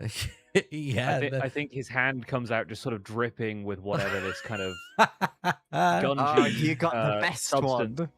And Well done, Lyas. Am I supposed to eat it from my fingers? I don't understand. Why would they give you this loose? Well, it did have palm leaves. It had like balm leaves over the top of it, but you just sort of managed to break the surface of it. You thought kind of, maybe like, that was like squished wrappers down from another sweet, and you've just dunked right the way in. Yeah. Lyas has got messy fingertips. Yeah, I think Lyas sort of tries his best to like wipe his fingers off on Horace's like uniform. Just finds like a loose piece of cloth and goes, sorry to tarnish some of the new coppery shine on What your... the heck do you think you're doing? And I smack Lyas across the face. Whoa. Hey now, hold on. Ly. Hey, Horace. Okay, well, that's going to be an unarmed strike, so I'm going to need... How does my Warden of the Week work? I want to try and block. I think I could do that. Warden of the know. Week. Let me see. What does that Warden of the read? Week is one of my experience things, but I am your shield. When an ally within close range would take damage, I can mark a stress to stand in the way and make myself the target. Okay, All well, right, first and go on foremost, let's have Cam do an unarmed roll. So this is going to be 2d12 plus your agility, which for Horace is a +1. Right, so first giant dice of the day is an 8. So that's 3 hope, an 8 fear. So that's an 11 with fear. Gonglor, does that meet and beat your evasion? Oh, sorry, Lyas, does it meet and beat your evasion? Yeah, it does. It does. My evasion at 11. So Horace's Sorry, hand is is Cam inbound. attacking Pix? Yep. Is that what I've missed? But Right. Gonglor's about to hop in. Yeah. Started wiping his mud pie hands on my uniform, so I was like, "Oh, what do you think you're doing?" And I give him a whack across the face. Awakened by the sourness of the pickle, I see the hand moving in slow motion. I cannot allow this to pass. A hand attacking the weak is what I see, Lyas. Yeah. And I move in between and try and grab it with my froggy hand covered Nice. in pickled juices. So according to I Am Your Shield, which is I've one been of licking your abilities as a brawler, it says when an ally within very close range would take damage, you can mark a stress to stand in the way and make yourself the target of the attack. When you take So I damage think I from this would attack, take you the can event- mark any number of armor slots. So I guess, Cam, I need you to roll for damage, please. Okay, good. How does it work with unarmed strike then? Because you've got a battle axe, but what is unarmed typically? Unarmed is One- 1d4. 1d4? Yeah. Okay. Feel free to go for that, Cam. Or is that different in this? Mine's higher, but it might be because I'm a brawler. Potentially, yeah. Let me see if I can quickly search unarmed strike. Unarmed strike. Oh, I've spelled strike EK. By the way, this is all unfolding in front of Esiole's eyes. She's actually just come back from the far back right corner of the circus where, weirdly, for some reason, the toilets are actually designed to look like giant teapots, and each one has a smaller teacup or a teapot, which is like a little portaloo of sorts that you can go quite into. playful. We I'm would just not like a glass of that. I'm just trying to work in as many of Shelby's builds as Shelby's possible here. right. Yeah, it's fun. Yeah, I think, just go for a D4 then for damage. I got a 2. A 2. So it's up to Gonglor whether he wants to take the 2 HP. It would make him mark 1 HP. Sorry, 2 points of damage to mark 1 HP. Or you could spend an armor slot in order to I'll spend negate an armor it. slot. To completely negate it. You tell me how this fully goes negate then. it. Well, of course, I with it, Horace's hand slowly comes into slap. I move in from the other side and I dap him up like this, and I say, "Pleasure's all mine, Horace. Back down." All right, and then we crack on then, right? Do you We're going back to down? Do you back down? What do you say to me? Nothing. I just look at you and I just move on. That's it. That's all say, I do. Lyas, are you okay? I'm sure that was quite the shock. Oh, I'm fine. Thank you for stepping in. I can take care of myself, but you can take care of me better, it seems. I suppose so. Ha!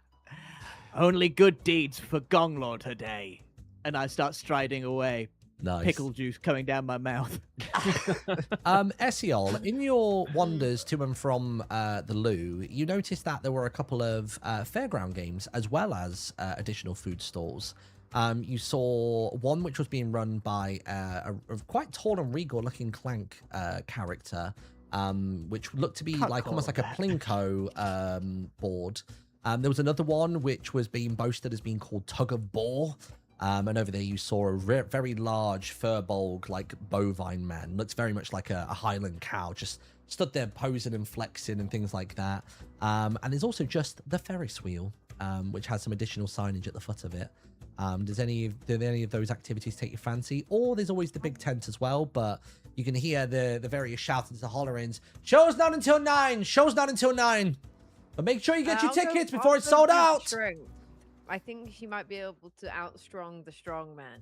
Okay, we can head over there. So as you approach, it's basically like a pen almost. Like it's quite literally a pigsty, because as well as this big furbolg, who is basically a very tall humanoid shaped fella, but he's bovine and he looks like a Highland cow, has the long hair, the features, the huge horns. But he seems very selective about where he lets the hair be long.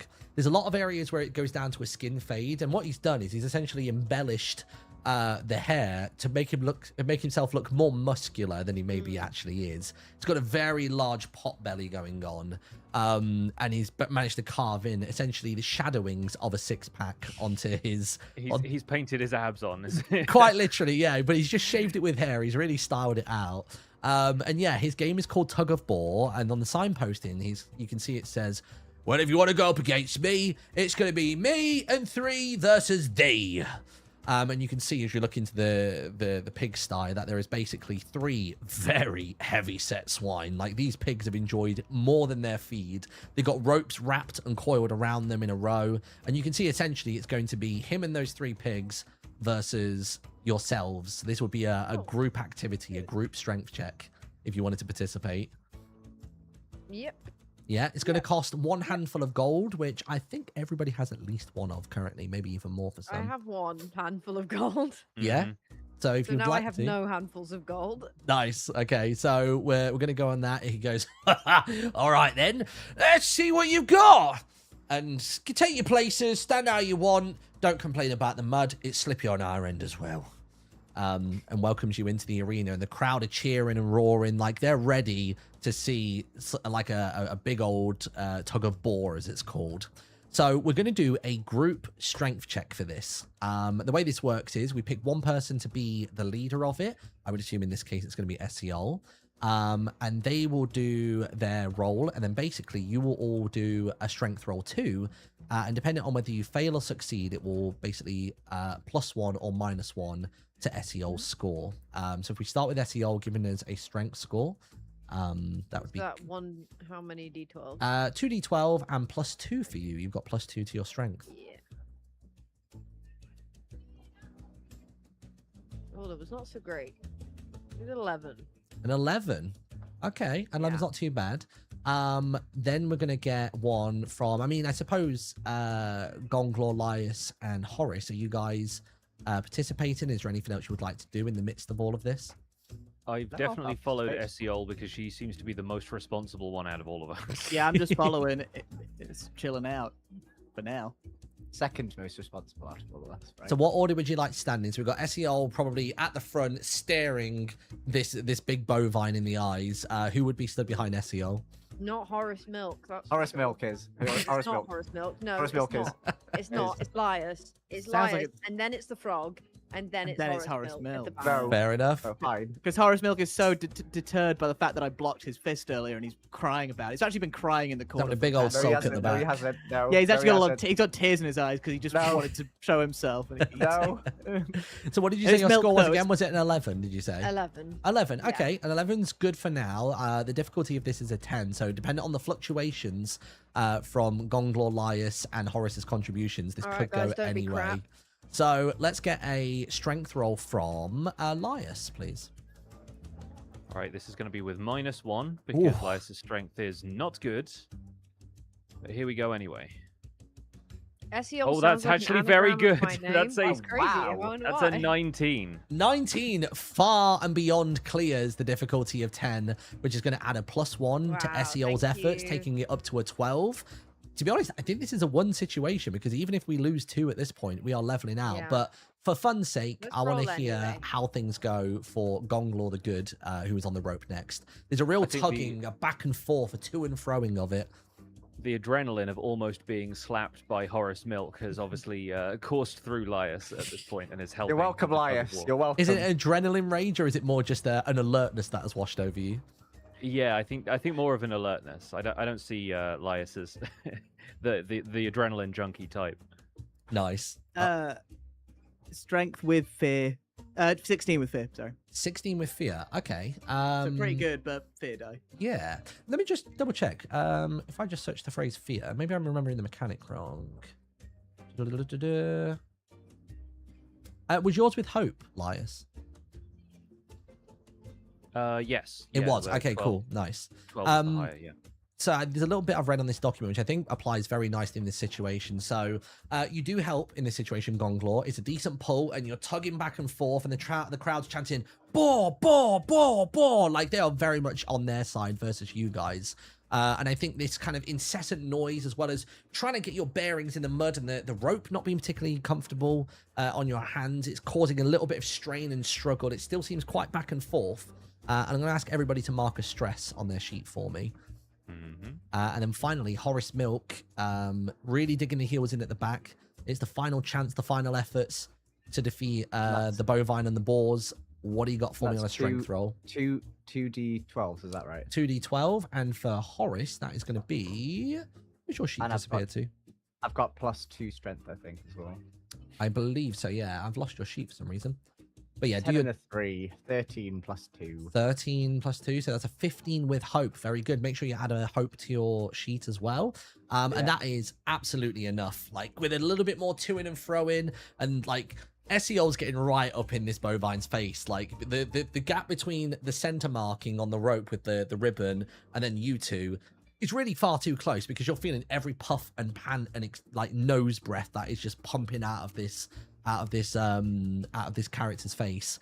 But eventually there's the final pull, and there's one yoink, and eventually the bovine falls over. The pigs obviously don't. They're pretty low and central. They're the center of mass is there, but he just lands face down and comes up and looks just as filthy as Lyas's fingers were a few minutes ago. You must have cheated. You must have cheated. Have you got treads on those? And just like accuses Esiole of some form of scam. Esiole goes, you have never seen a strong woman.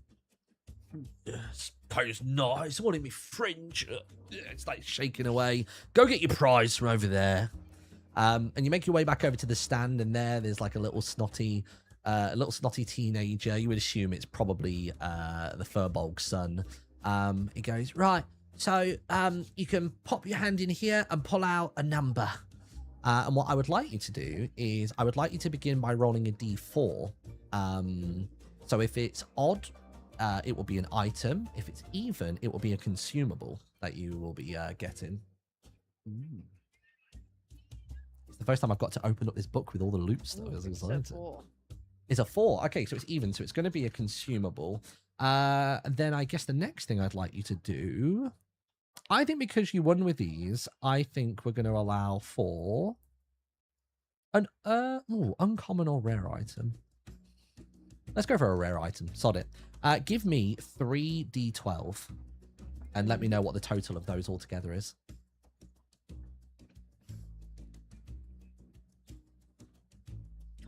22. Okay, so 22 on here is apparently something known as a gill salve. S-A-L-V-E. You can apply this salve to your neck to breathe underwater for a number of minutes equal to your level. At the minute, all of our characters are level 1, but you've got a minute of water breathing in this very small, teeny tiny. It's not much of the substance, but it's inside of a very small jar. So you pulled the number out and shown the kid, and he's had a tinker around the back and pulled it out. It's a very small vial, arguably even smaller than the typical small health potions and stamina potions that you would usually come across. But that is yours to pocket and to keep for future use if you would like. You can tell the time now is like 30 minutes until the show. 30 minutes. So the time is ticked by, like between your sweet shopping and going to the tug of war. You've probably got time for one more activity before you head on in there. So there is the Ferris wheel, which is accompanied with a game, or you can also go over to the what's a game basically known as Slot, Drop and Roll. Do we need to buy tickets for the show? I heard someone say something about that in advance. You do, yeah. But I was kind of under the impression that given that you are like adorned in Merryport gear and you blagged your way into the entrance, that you could probably name quote Khan at the door and you'll probably be all good. Okay, cool. That's fine then. But yeah, it's up to you. Do you want to have a little peruse around the circus, or do you want to head to the show? It's totally up to you. What other stuff was there at the circus? Sorry, just run me through the options. There was the Slot, Drop and Roll, which is like a Plinko style game being run by a clank. Or there is the Ferris wheel, which comes accompanied with another game. It requires great height in order to watch and witness this game unfold. I'd be down to do the Ferris wheel one. Yeah. As an attempt. Yeah. I shall accompany Gonglor on the Ferris wheel. Yes, Nice. we must go on the Ferris wheel together, Lyas. So maybe we could go on the Ferris wheel together, me and you. No, thank you. Sat together, me and you, right next to each other. Me here, you here. Lyas says to Gonglor, Honestly, I'll be honest, I'm mainly doing this to make sure I don't get paired with Horace Milk. That is so reasonable. Hey guys, maybe there's space for a third person on there. I don't think it's safe, Horace. We must obey the rules. This is That a is Ferris what a wheel, good not man a third does. wheel. Space.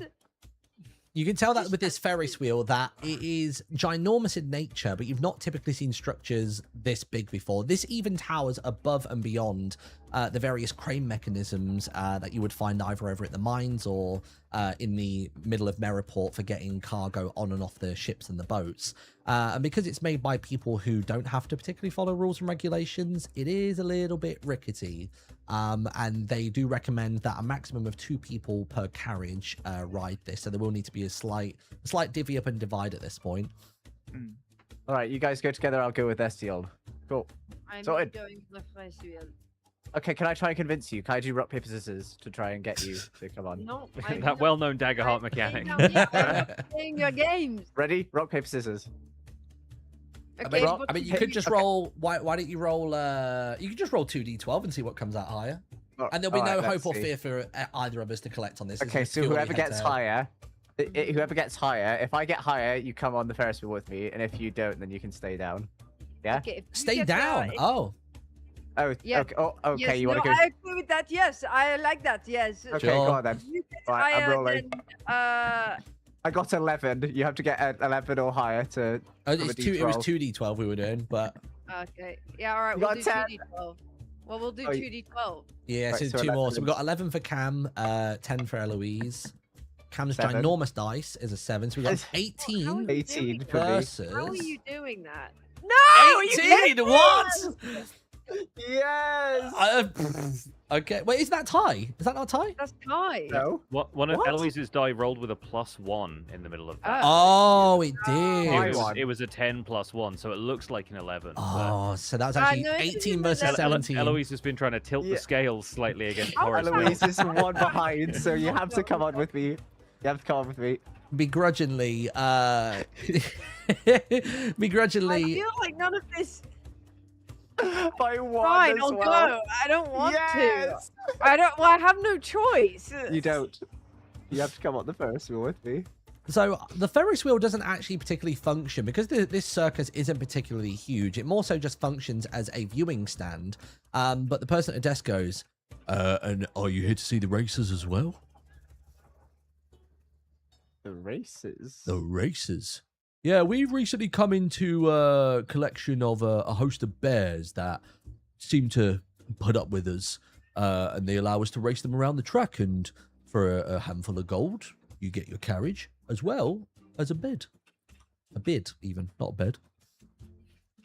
So the way that this game works, if you want to participate, is when you get up high, you'll see just over the top of the mountain, there's almost like a horse racing track or a circuit, if you will. And there are going to be bears there, which are going to have various different makeshift knights sat atop them. And I was imagining we can do this a couple ways. We can either do carriage versus carriage, so it'll be Horace and Esiole versus Gonglor and Lyas. Or we could divide you up into 4 separate bids, if you will, and one person will get the spoils and the yields at the end. That's if you want to participate.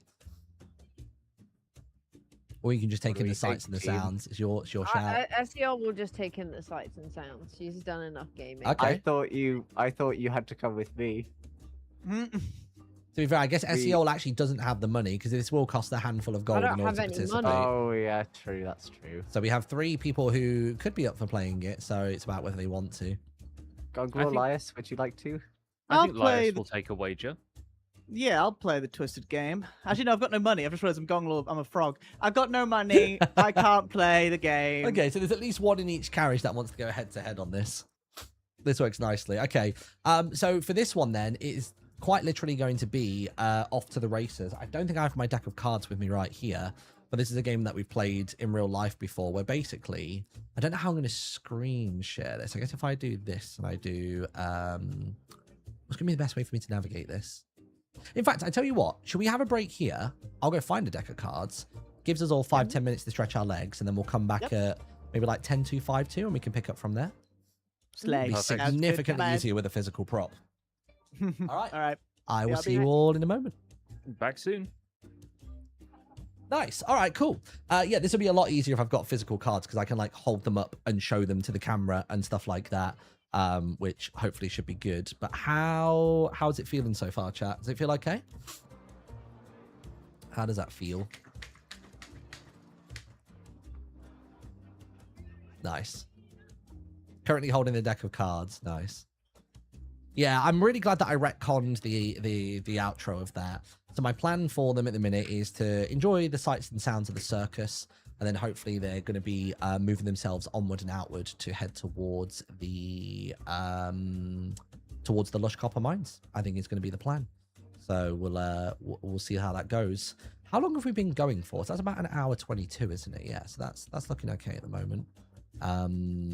Sweet. All right, I'll tell you what I'm gonna do. I was hoping to run an ad break. That doesn't appear to be a possibility, so I'm going to run downstairs, get a deck of cards, and I would like to run an ad break, but I can't, so I'm just going to turn the music up for you, and I'll be back in a sec. All right, sit tight.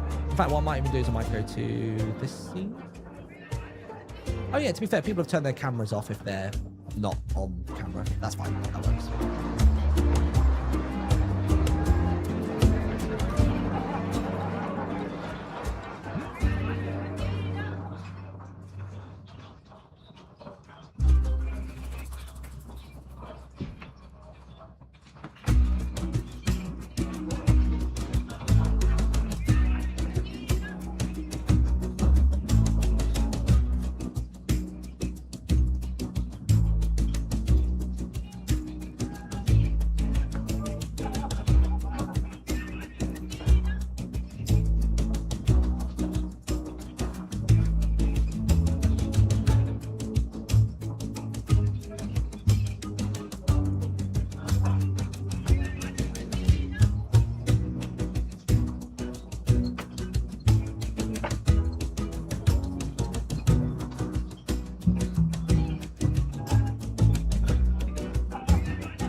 Oh, it's that one. There you go. Hello. Hi. Oh, gosh. There we go. Lovely. Hello, chat. I'm back. Yeah, what the hell was I thinking calling the guy at the front door Khan? I think I just panicked in the moment. For some reason, I planned all of this out, hadn't thought of a name for the fella at the front. Khan the Carney. What a fucking stupid name, dude. We'll retcon it. We'll retcon it. But yeah, there you go. Nice. But yeah, I think we're all good. I've got my deck of cards, which I think this should work okay. I think this should be fine. I mean, there's 2 decks of cards. Which ones look better on camera? Need to retcon it. How do these cards look on camera? Do they look mad? Oh, very glary, aren't they? Actually, I don't know. Wait, hold on. How do they look? Oh, no, they're good enough. I like that they look a bit magic. They look very, very extra. This will be fine. But yeah, I think we're doing okay for time so far. We're about an hour and a half in, and that's an hour and a half of the whole stream. Like, actual, like, time spent playing the story and stuff has been about, what, like an hour and a bit so far? Something like that. It'd be nice if we could wrap by 7. And I think with the way that this is going, I think we should be good for that. Should be okay. I think we can get a combat encounter in somewhere, which would be nice. And then... we can figure out everything else along the way as well.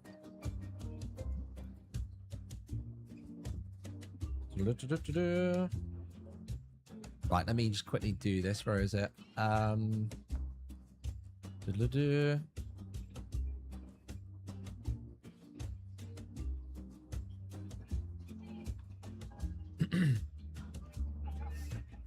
me come back into the call as well. Hello. I don't know how many people are here or not.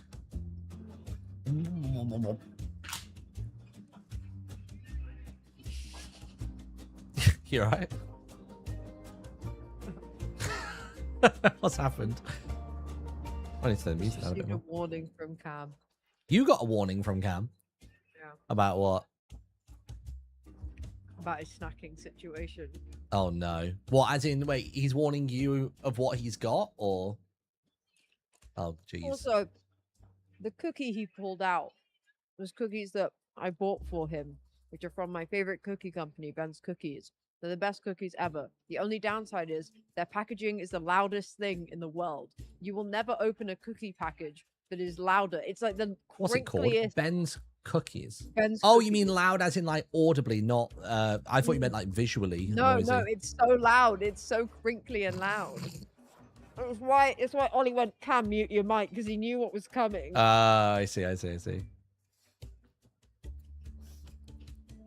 Nice. Right, got that there. Hello. Cool. Hello.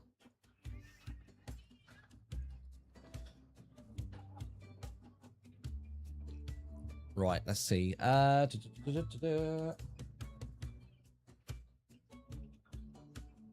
cool. I've got the deck of cards. I'm just going to shuffle them up a little bit as well. I'm sort of trying to make a homebrew podged version of Off to the Races that we've done before at gatherings. I think that's going to be the idea of this. I didn't realize how little money the party had. Everyone had basically a single handful of gold. Yeah, Yeah, we're a bit full right now. I mean, to be fair, it's not been a journey so far that's required too much dollar. I mean, that is the first time we've had to really spend anything. I think maybe somebody bought something at the mysterious cave hole. I mean, that might have been it. Like a drink or something. Right, there we go. We'll just wait for Oddie Bops to return. Hey, Eloise. Orange, you glad we're starting up again? Oh, for God's You guys know one of my biggest icks in the world is when people eat oranges. What, just generally eat them? Specifically, Why? having orange peel fingers. I hate it. I think I get that. I think orange peel just generally creeps me out. It looks like skin. Like if they're handling it, it looks like they're eating their own When skin. people have then their fingers smell of orange peel, it's because a previous partner of mine used to eat oranges, at their desk and then would just leave orange peel all over their desk. No. Oh. And ever since, I've had such an ick when I see people eat oranges because I'm like, oh, I can smell the peel on your fingers. I like oranges. They're nice. How is it out of roleplay? We've said the phrase, I can smell the peel on your fingers. That's somehow IRL's like taking a turn further than Eloise, this. it's okay. I've got some other snacks. Yeah, I bet. Yeah, I've heard about these thunderclap cookies that you got. Thunderstorm. Oh, look at it. Wait, how is that loud? Is that not a tin? It's not. It's the plastic. On the inside. Cookies Ah. It Are has they a bunch of individually them wrapped here. or? Yeah. Keep them fresh. I've been depressed, so Eloise got me some cookies, which was very, very kind of her. Oh. Esiole would never. Horace Milk wouldn't. I just don't think I have any sympathy for Horace Milk. Why? He's an idiot. What That's do you why. mean? What? He's an idiot. He's an Yeah. idiot who actively makes Esiole's life more difficult. Why? What do you mean? What do you mean? No, we're not doing this. What? What do you mean? Genuinely, like, can we have a count now on how many Cucumber. individual foods Cam has had as snacks this evening? It's a Are you cucumber. having a party later and you've like just like snagged from No, like he's, the he's on his table? Todd. It's just him. Well, it's a party for one. I just didn't know if he was going to be like. It's a party for what? Why not just have a cucumber in peace? Do you know what I mean? No. Like, It's not. It's not. I'm not. It's not even the fact it's a cucumber. It's just the fact that the cucumber is now food type number 8 of the eve. Yeah, I did see somebody in chat earlier. I think I pinned it for a second. Said, Cam has showed up with an 8-course meal to this Dagger Heart game. Yeah. Like, what have we had so far? Right. So we know you got cookies, kettle chips, cucumber, orange. He's had at least 2 drinks as well, apparently. Oh, that was a I nasty- honestly, Oh. genuinely, I've got no idea what you guys are like. Of course he is. I'm surprised you Nah, not you cracked just- one of those out sooner. To be fair. Gross. Can't wait for it all to just sit there on his desk for the next hour and go off. I can't wait for him to get a poorly tum later. I spilt it. I spilt it on myself a little No, it's bit. Of course you lactose-free did. stuff. Look, I spilt it on myself, Eloise. Can't really tell, can you? Yeah, I On that don't jumper? want to look at your milky top, mate. That's Okay, the that's the I've got- jumper that I'm really jealous. Wait, got honey. Where does it end? What do you mean? Where does it end? Why is this more? What you can't see is that the reverse angle of Cam's setup is that he's actually streaming from a kitchen. He's just got all of his gamer stuff in the background to make it look a bit more innocuous. Having a little sip, you know? How big is Scott's desk? I don't get it. What do you mean? I swear. Go on, Cam. Eat it. Go on, neck it. Go Is on. it a Japanese Eat egg? it. You can do that. Yeah, You brought your snack. Now sup Yeah, upon it. Eat Don't it. waste it. I'm having Don't it. waste I'm, it, I'm Cam. I've cracked it, and I'm gonna have it throughout the show. You're gonna eat an egg You've got eggy piecemeal. hands now. He's- man. he's- You're he's getting- make- I'm going to Ah. tell Scott that you're giving him an eggy desk. Eggy I'm not hands giving worse than orange peel hands. That's the question. Absolutely, yeah. To be honest. What do you mean? Have your egg. Go on. Have your egg, Have your egg, Fine. Cam. egg boy.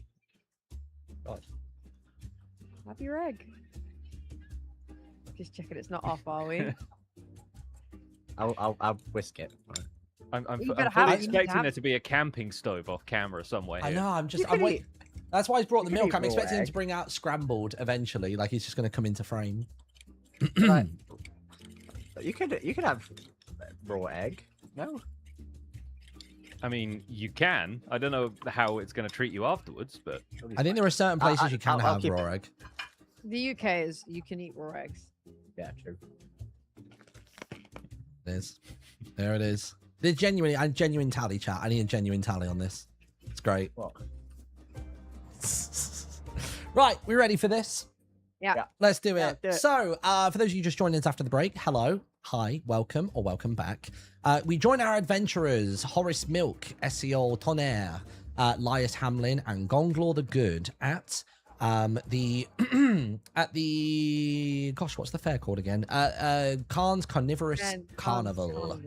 Carnival. They have had a wander about. They've enjoyed some of the delicacies, even if they blagged them from old sandy South Shore. They've gone ahead and they've done a tug of war against a large fur-bolg bovine man and his 3 pigs.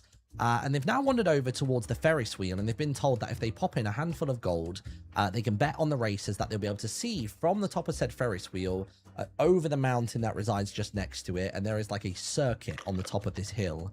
Over there are a number of bears, basically, that have been tamed and will be ridden by halflings around the track. And it's basically up to... So who's participating? And we got... Is it Horace versus Lyas? Lyas, yeah. So we got Horace and Esiole in one carriage, and we have Lyas and Gonglor in the other one as well. And basically what we're going to see is a good, clean race. Unless people want to try and dissuade it and interrupt it in any way, shape, or form. So I guess the first thing that I need is either red or black from either of you. Red. Lyas has gone for red. Horace will be black. And we're going to have a countdown on this as well. So I've got 2... Let's say this is going to be... I'm going to go for 2d12. Where's my other... There's one. Have I lost my hope dice? That would have been perfect for this. He's lost all hope. It feels like it sometimes. You know what? I can't find it. 26. Oh, no, there it is. Got it. Okay, we're going to pop both of these d12 onto a 12. This is going to be a similar kind of countdown mechanic. But there are ways that you can affect and play it that might help you out in the long run. So, we've got... Who was black again? Me. Okay, so Horace is black, Lyas is red, and you hear, all right, prepare yourselves, bear with it, stop, go! And you hear just like a bit of gunpowder fire off. There's a whistle and a twist and a bang up in the sky. Tiny singular firework. Not as large as a flare, but something that can catch people's attention. Loud enough as well to echo into the valley below where the remainder of the circus is. And everybody looks up and just does a cheer. They can't even see the game that's unfolding that you guys can from your vantage point at the very tippity top of this Ferris wheel. And you can see the bears are rushing along. And you can see that as we pass the first sort of like section of the track, it is Lyas's is the one that is pulling away. So Lyas is now down to a lovely 11. Going along, it continues, and Lyas continues to pull ahead. Not doing too bad. Who shuffled these? I don't know. Lyas look. Lyas Our is bear down is in the lead. down to a 10. Rubbish. At any point, if you feel like it, you can attempt to disrupt the race or holler or cheer or do whatever you can within your capabilities as your characters. If Cheer that's for these at bears, all. Gonglor. Let us go! Ride! Run! Can I like throw like a piece of clothing towards Lyas's carriage? Towards the carriage. I mean, yeah, feel free. Give me what's Actually, I that gonna can't be? really because ahead of me. Well, no, you guys are at the very tippity top of this Ferris wheel. You're kind of like on similar heights. Like We're in adjacent carriages. Yeah, they've stopped Right. it. They've stopped it directly, so you guys are at the top because you've decided to participate in the bear races. You are level one of those. So you could try and rock their carriage a little bit. I'll rock their carriage a little bit. Okay, so if you want to launch something at the carriage, I'm going to need a. What would that be? I guess like would that be agility or finesse? I'm going to go with finesse. Finesse mentions tinker and control, so give me 2d12, and we're going to -1 from the result.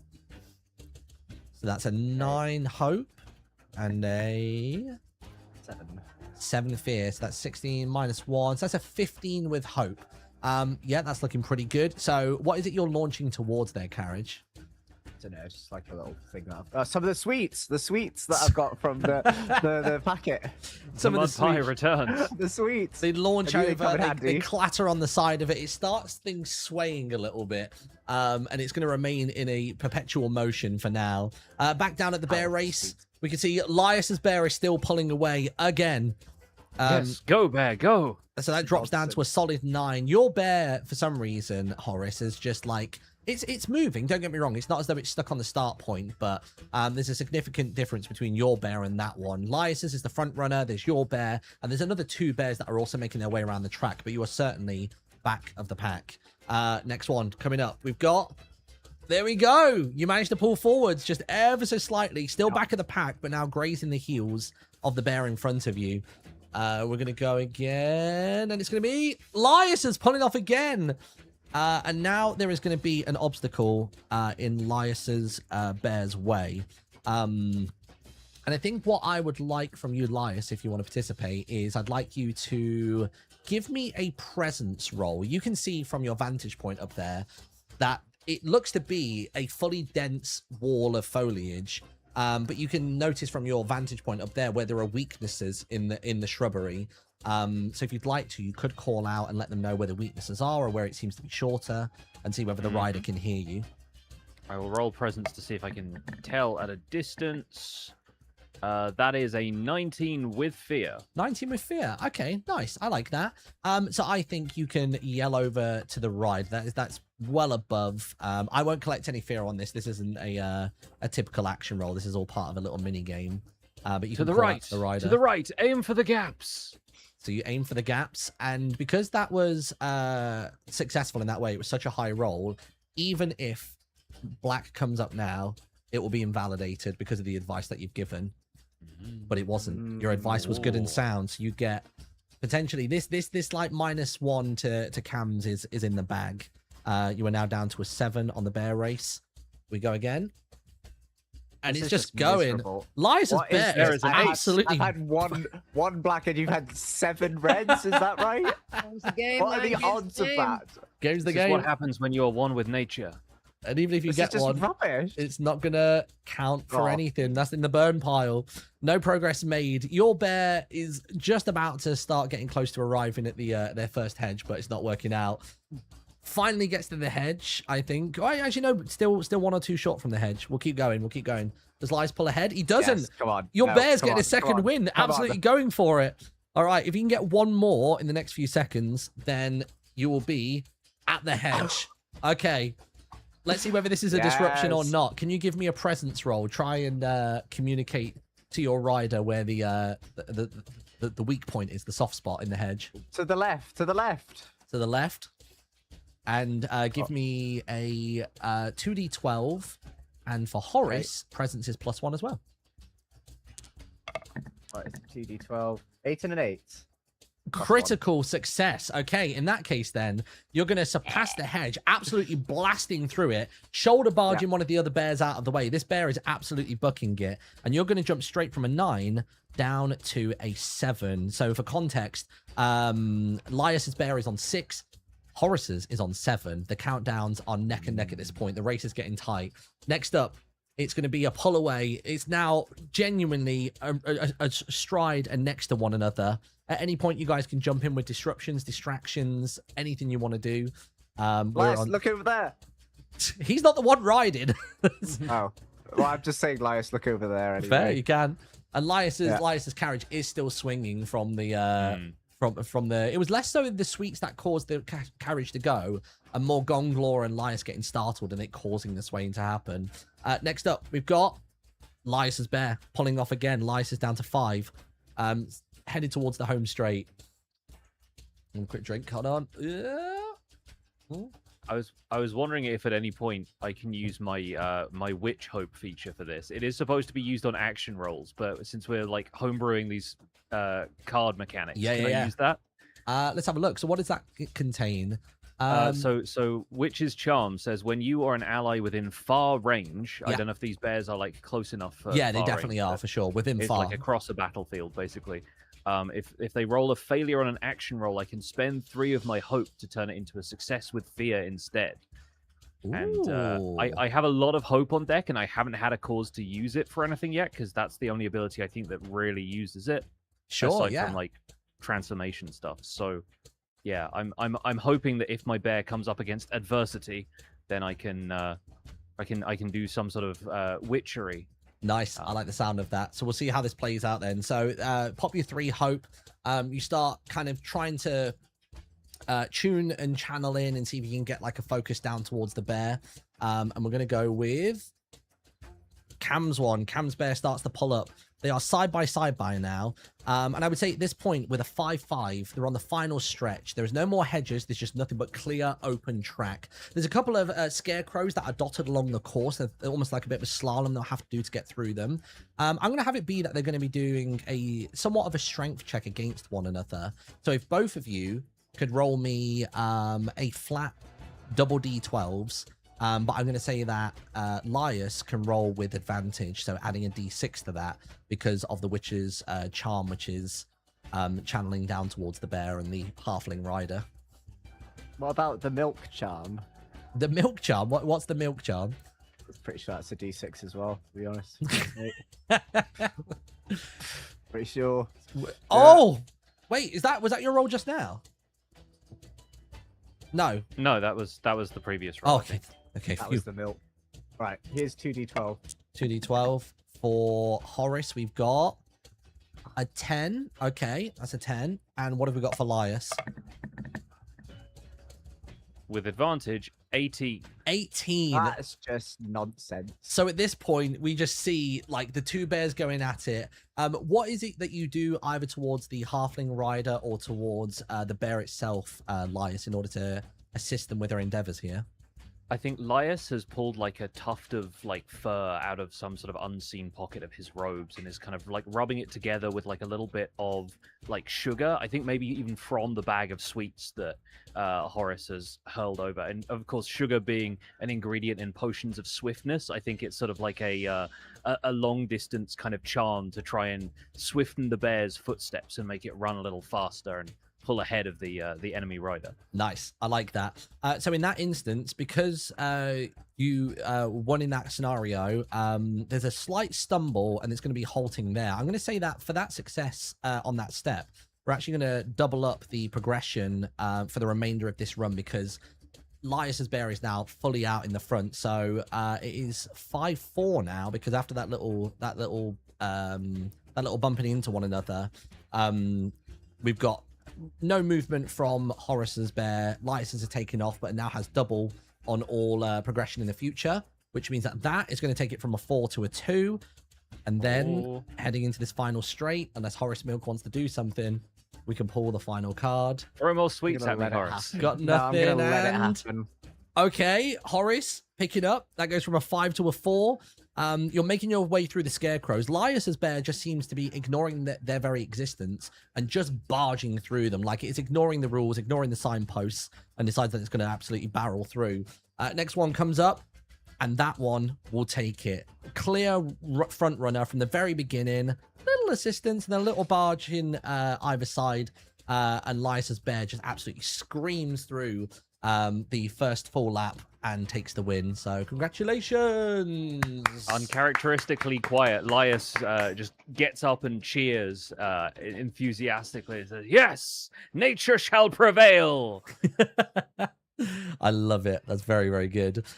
So you get yourselves actually from the very top, you guys are familiar with the world of misadventures. Are there any standout locations to you from the top of the Ferris wheel that you can see across the landscape when you're looking away from the bear track back out towards? You've got Merriport slightly to your right and everything else there on the horizon. Does anything catch your eye? Is there any sort of sentiment or emotions that wash over you in this moment? I just see the cave hole again. Yeah. And I think, wow, it looks just like me. Is that who he's supposed to look like? Gonglor this whole time? Yeah. Oh my god. I love it. Very, very good. So the Ferris wheel comes back down and the fellow goes, "Well, congratulations. Got word from up there that I think your bear just took it all the way. Not even a problem. Not even a flinch, I heard." A majestic creature. I shall name him the King of Diamonds if he does not already have a name. You know what? They didn't have names. I like it.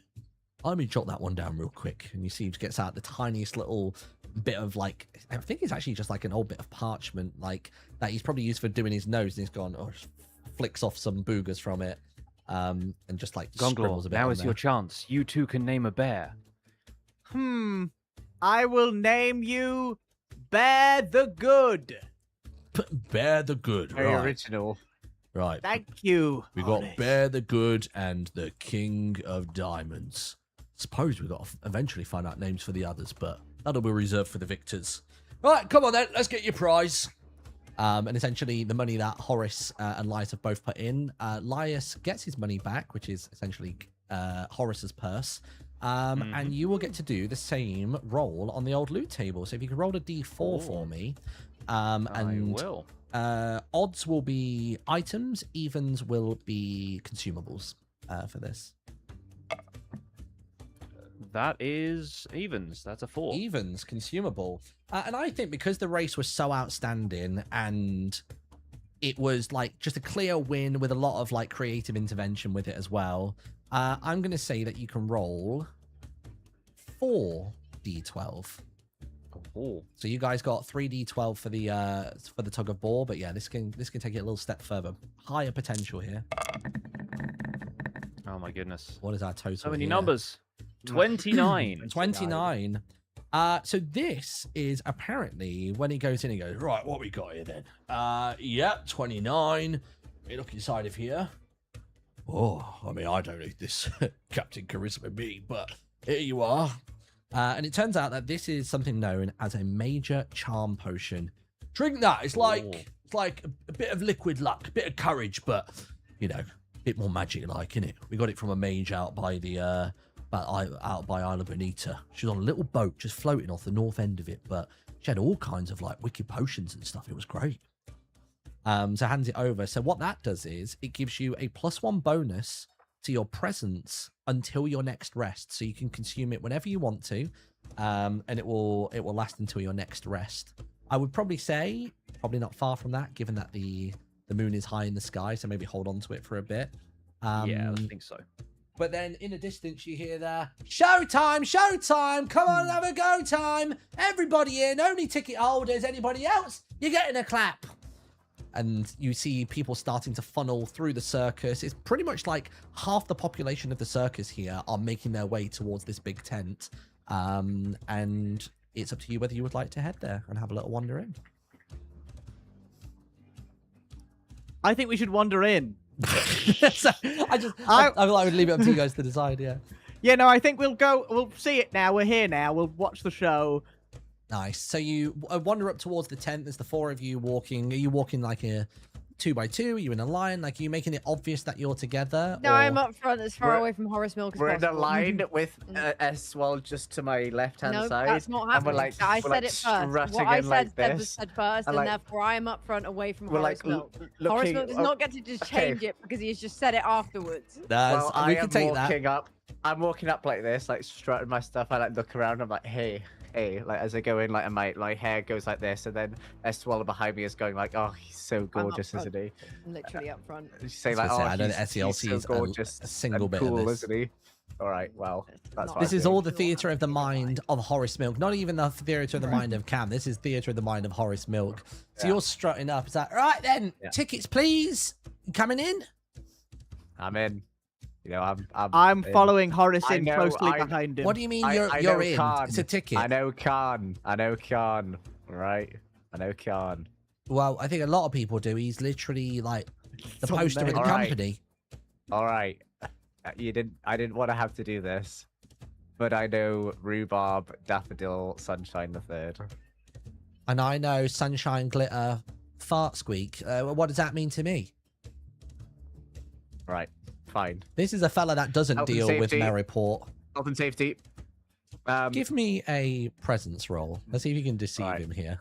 Esiole, help him. He cares very little for customs and concerns, so I would say that you need at least a 15 for this. I got a 1. You know that one. And he goes, "Let me see that real quick." And he looks at your card, like, and he just goes, I say, "Oh, that's the wrong card. Sorry, that's the wrong card. Can I give you another one?" And he holds on really tight to it, and as you go to pull the card back, it just rips in half. No. Well, it sort of looks like a ticket, doesn't it? Not good enough, though, and just throws it off to the side. But are there any tickets left? No? What do you think I've been yelling about for the last 90 minutes? You think I just do that for fun? We're all right, fine. We're with the Merryport listeners. Well, you might be, but I'm with somebody who doesn't really care for that. Esiole, have a word. No, Horace, this is your mess. I'm not helping. Right. I want to have to do this, but got myself another card here. Let me see. You have a look at that. Yeah, absolute plonker. Is that an official title they give out nowadays? Sorry, that's the wrong one. Yes, it is. That is his Listen. official title. You should call him that. It is. Listen, we have important business here. We need to get in. We were late getting in and arriving. We had a battle beforehand. We just need to get in here. So what exactly is the matter? What do you so desperately need to see inside of here? You just need to know. Look, we are here for frivolity. We are here for fun, but we do have a mission right now. Maybe you can help, and maybe being inside here will help us. But I do not know. And was it Khan? He said he is a good friend of ours. He let us in. We are on good terms, and I think he would let us in. But I do not know. Maybe you cannot help us here. And you just hear, like, from the side, you go, it's the cat! It's the cat! Don't worry about it, mate. Don't worry about it. Pops a hand on the shoulder. Are you sure about this? Yeah, don't worry, don't worry. They don't have a ticket for this. They don't have a ticket for any of this. So it's fine. Don't worry. The mayor's got them squared away. It's all good. And basically then lets the remainder of you inside of the tent to come and watch the show, and you can see that there is such a buzz and excitement. The amount of heat just coming from the room, everyone seems to almost be vibrating with excitement. You can hear little kids talking about, oh my god, do you think we'll see it? Do you think we'll see it? And then one of them is absolutely professing that they saw it in a cage behind the tent earlier on, and they went and fed it a snack. And the other one goes, no you didn't, because where would it go? It doesn't have a stomach. And they're all just absolutely, like, you know, chomping at the bit to see this circus act. And eventually... Oh, sorry, go on. I was going to say, amongst this, Esiole clips Horace Milk on the ear with her hand. What was that? It goes, I'm going to have to report you when we are done with this. You have been impersonating the Watcher's roles. You know how much trouble you are in? We cannot be having it. You are giving us a bad name. And then I just go like... That's all I do. And the lights descend, and what basically ends up happening in front of you is a real spectacle, a mixture of Cirque du Soleil mixed with a slightly Magitech light show. They call the show Osprey's Answers and Oddities, where they answer questions that people have of the realm far and wide, places many can never go, even to the far northwest, where there are the frozen wastes, and there's mentions of frost wraiths and the like, and it gives you slight flashback to your first night over in Orchidia, where you fought the water elementals. Some of the things that they're saying match up with the way that those water elementals moved and vibed and stuff like that. You see small fairy folk coming around and like throwing out magical confetti, children applauding, screaming and shouting, and even the bears come out and do a lap around, and you actually get to high five one of the riders that was there previously. You get to see the King of Diamonds and his trusty handler come round, and it's just a fantastical show. There's nothing else of major importance that happens here. It's just you get to drink in the sights and the sounds, and you get to hear about far off places that you don't know whether they exist. They profess that some of them really are true, but they're on different continents, because the land of misadventures is relatively massive. But you do know that there are islands that exist and other continents that exist further afield, but not many actually get to travel the seas, except for like around the misadventures land for various parts of cargo and import. The furthest most people tend to ever go is maybe the Dwarven Kingdom to the far east, a little bit beyond the old temple there. And yeah, you come out of the show, and it's about figuring out what we would like to do next as the moon is high in the sky. Well, with the moon high in the sky, I think we should perhaps look to rest our weary heads. As all of these people are dispersing, though, did we catch sight of anybody who might be this tinkerer? Anybody who's got sort of like an eccentric air about them? You've not noticed any individuals. I mean, I suppose actually give me a instinct roll if you could. Sure, I have +2 for instinct, Ooh. so we'll add that in as well. And that's going to be, oh, not a great roll. That's a 10 total with fear. 10 total. The closest thing you see to anything eccentric or leading towards the Tinkerer that you can imagine is you do see that there is a small, almost like a school bus of sorts. They're all, you see them at the end of the night, they're hopping up into the back of a cart. There are basically a lot of small copper golem style clanks that are hopping in. You can tell they've almost come out here on a field trip. But aside from that, you don't see anybody else of import or anybody that particularly catches your eye. The closest parallel would be those. Out of some sort of sense of protective instinct, I don't know exactly why, but I do not tell Horace Milk that there is a bus full of small copper children being being carted off in a different direction. Nice. Fair enough. What you do notice as you're navigating around as the crowd is dispersing, you notice that many people are headed out the front door. The reason that Khan was able to leave his post there is because once everybody's in from a certain time, it's a lock off. And at that point, it's very much an exit only situation. You can see you've obviously got people that have come with their wagons and their carts, the little copper golems headed off into the darkened trails that head down to the better lit paths that are created by the Road Builders Guild. And as you head in that direction, you notice alongside the Portaloos, there is this phenomenally huge, you don't even know how to describe it. It's like a multi-tiered carriage. It's like a hotel on wheels. And it looks as though that might be the kind of place you could rest your head for the eve. There's basically a sign on the outside scrawled that says rooms for hire. So you could head there if you wanted to, or if you felt like it, you could depart further in the direction towards where you were headed, and you could camp out under the stars. It's up to you what you would like. Or does Lyas inform us of the copper golems going in a direction? Is that where we would be going to follow them?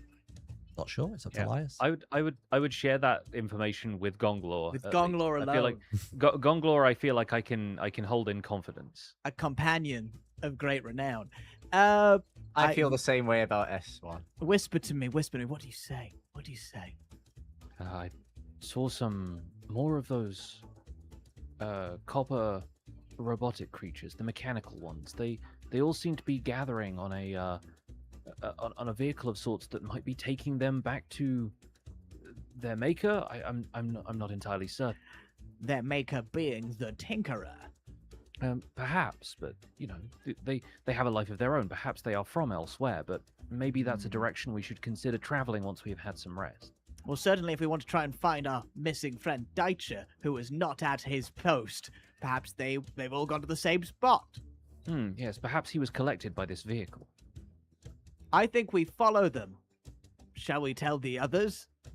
Yes, but I sense it's getting late, and it may be possible to still track them after we've had a long rest. If you're sure, compadre.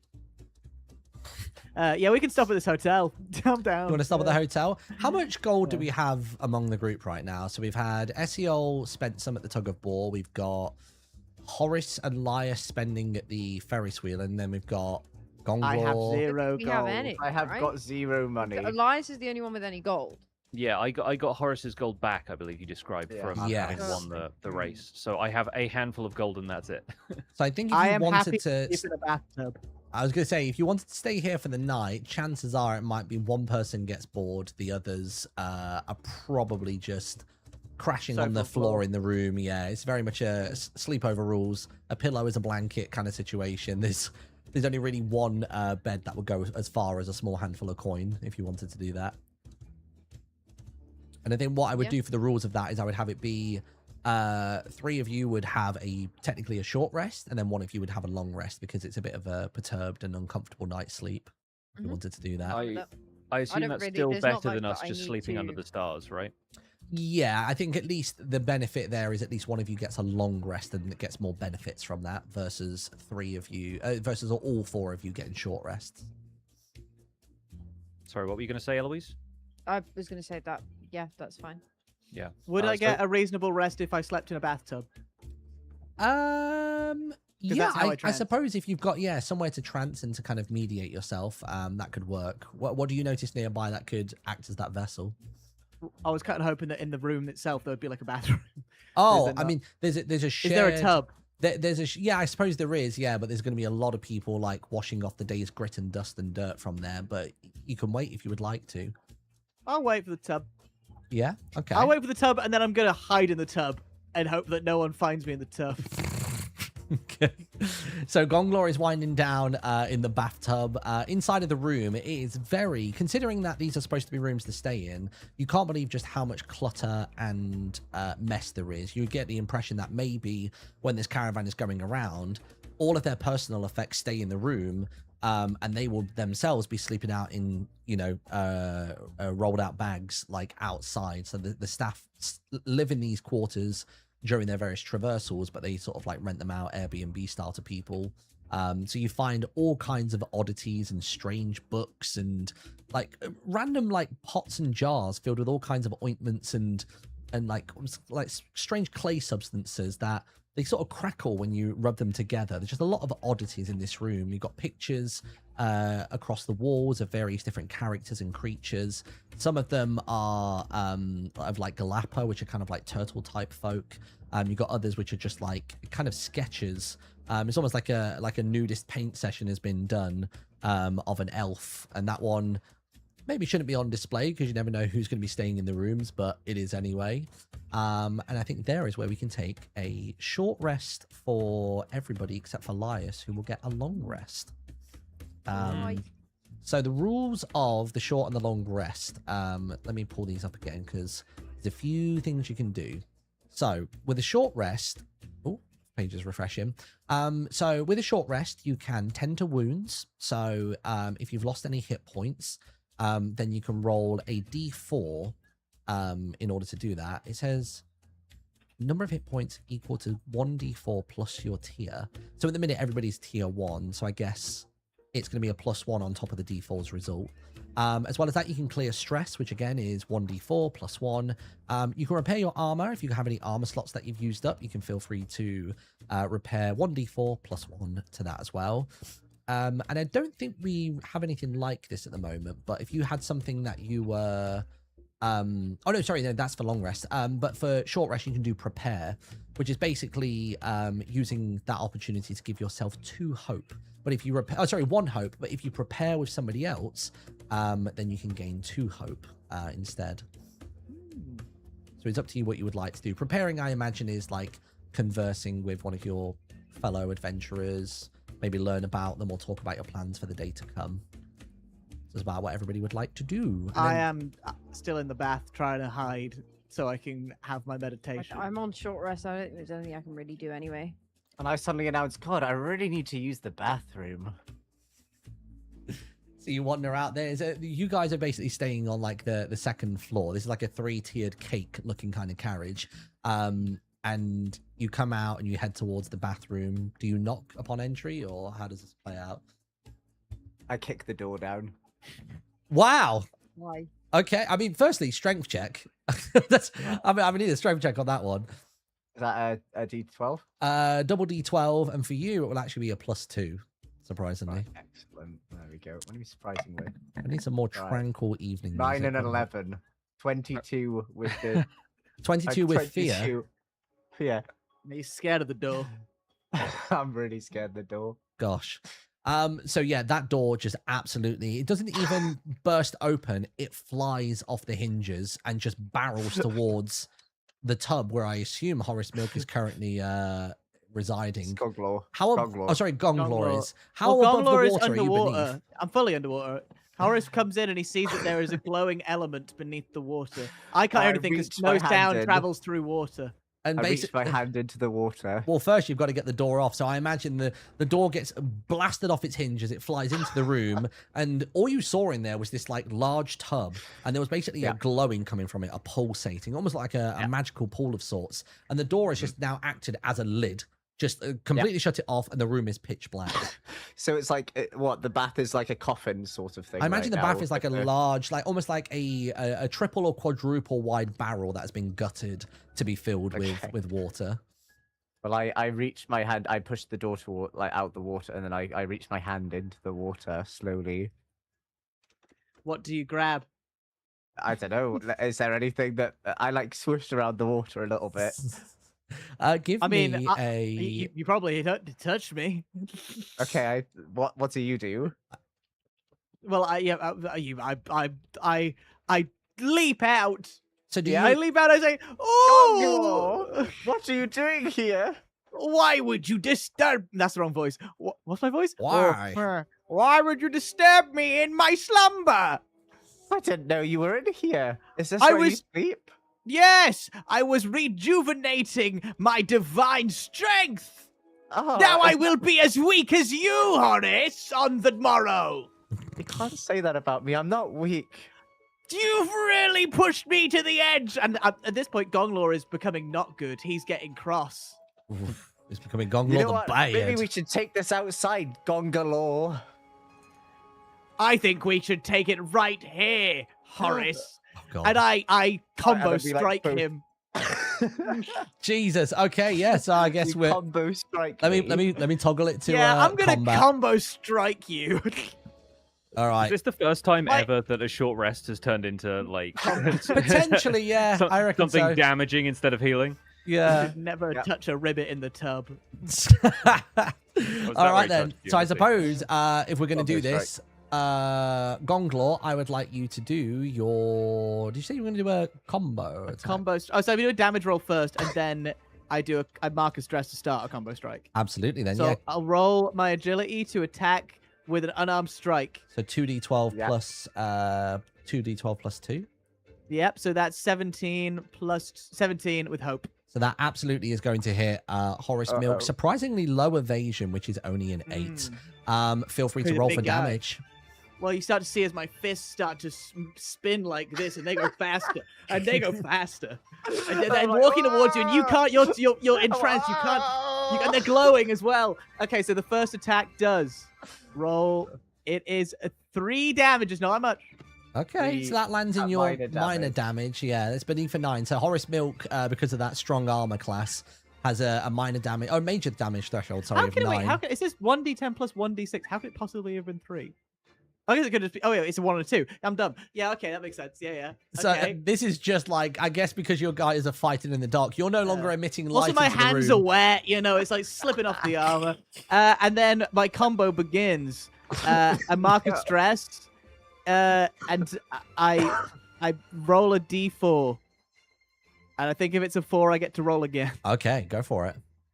It's a 2. Wait, hold on. If the value, wait. After making a damage roll with I'm going to read the whole thing. Yeah. After making a damage roll with a melee weapon, but before dealing that damage to the target. So actually, I should have said this first. Okay. Don't do the first thing. I think it adds to it. Mark a stress to start a combo strike. When you do, roll your combo die and note its value, which was a 2. Yeah. Then roll your combo die again. If the value of the second roll is equal or greater, Oh, yeah. continue rolling until the latest combo die is less than the roll that preceded it. Nice. Okay. So and you then started on a add them all 2. together, and that's my attack damage. Nice. So you've done your first attack damage, which was what, 3? 3. You've rolled a 2. Then I've- So now you 2. roll your d4 again. If it's a And if 3 it's a or 3 a 4, or I go again. I guess, does it mention if it's equal or does it have to be greater? It yeah, says equal or greater, yeah. greater. So you just need anything other than a 1 and you can keep on just flurrying the... Yeah, and my hands are moving still while all this talking's going on. I roll a 3. Nice. So Yeah. give me So Horace feels a clart across his face, and he's swung to the side, but the hands are still a moving. clart. I love that And word. he's how do I regretting take touching a damage? frog in the bath. Give me Okay. a damage It's roll for still that one, I going. suppose, No, right? it's not done. That's the 3, and then I go Just again. tell I me get- how No, much no, but don't you overall roll at the damage for end. each one? Is that my no. my The understanding? total damage it ramps up essentially, but it's 1 attack. So this is just Oh, pushing me okay. into his above his armor class. Is essentially how this works. I think. Okay, Yeah. sure. So I then roll again. It's a 4. So I've gone 2, 3, 4. So that's 7, 8, 9. That's 12 damage currently, and then I need to roll a 4, or that's it. A 4 or nothing, Is yeah. Horace Milk gonna die here?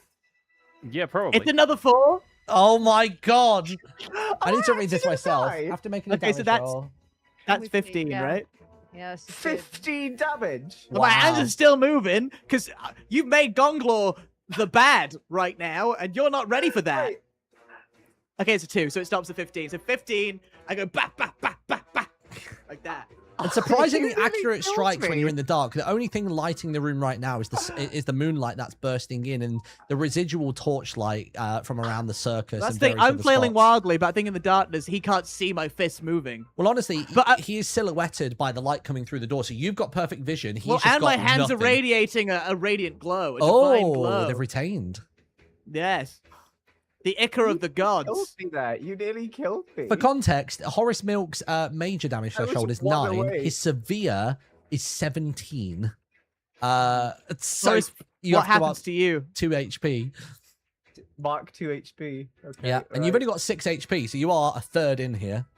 And you stumble back through the gap in the door, and which you that's- knocked off the hinges. I stumble back, and that's like where I sort of pass out for the night then, and Sure. So that's I'm it. not. I feel That's- a great swath of guilt for what I have done, but you should never harm the weak. That's my holy code, and I see True. Horace is very weak. But I was just so enraged, and I returned to the bath to take penance for my sins. I love you. Like, I shouldn't have done it, but I'm just going to leave him there and just straight back into the bath. All right, Well, no, that's- I need to give myself 5 sharp raps on the wrist to say bad, bad. You must be good, Gonglor. Your power is too strong for these mortals, Gonglor. I would actually say, based on that, I mean, I suppose you do still get a short rest. We'll maybe allow this still. So I'm assuming that Gonglor is now going to enjoy a short rest. In fact, everybody is, and then Lyas gets a long rest. So let's do the short rest first, then we'll knock out the long rest. We'll go back down to the chill music again.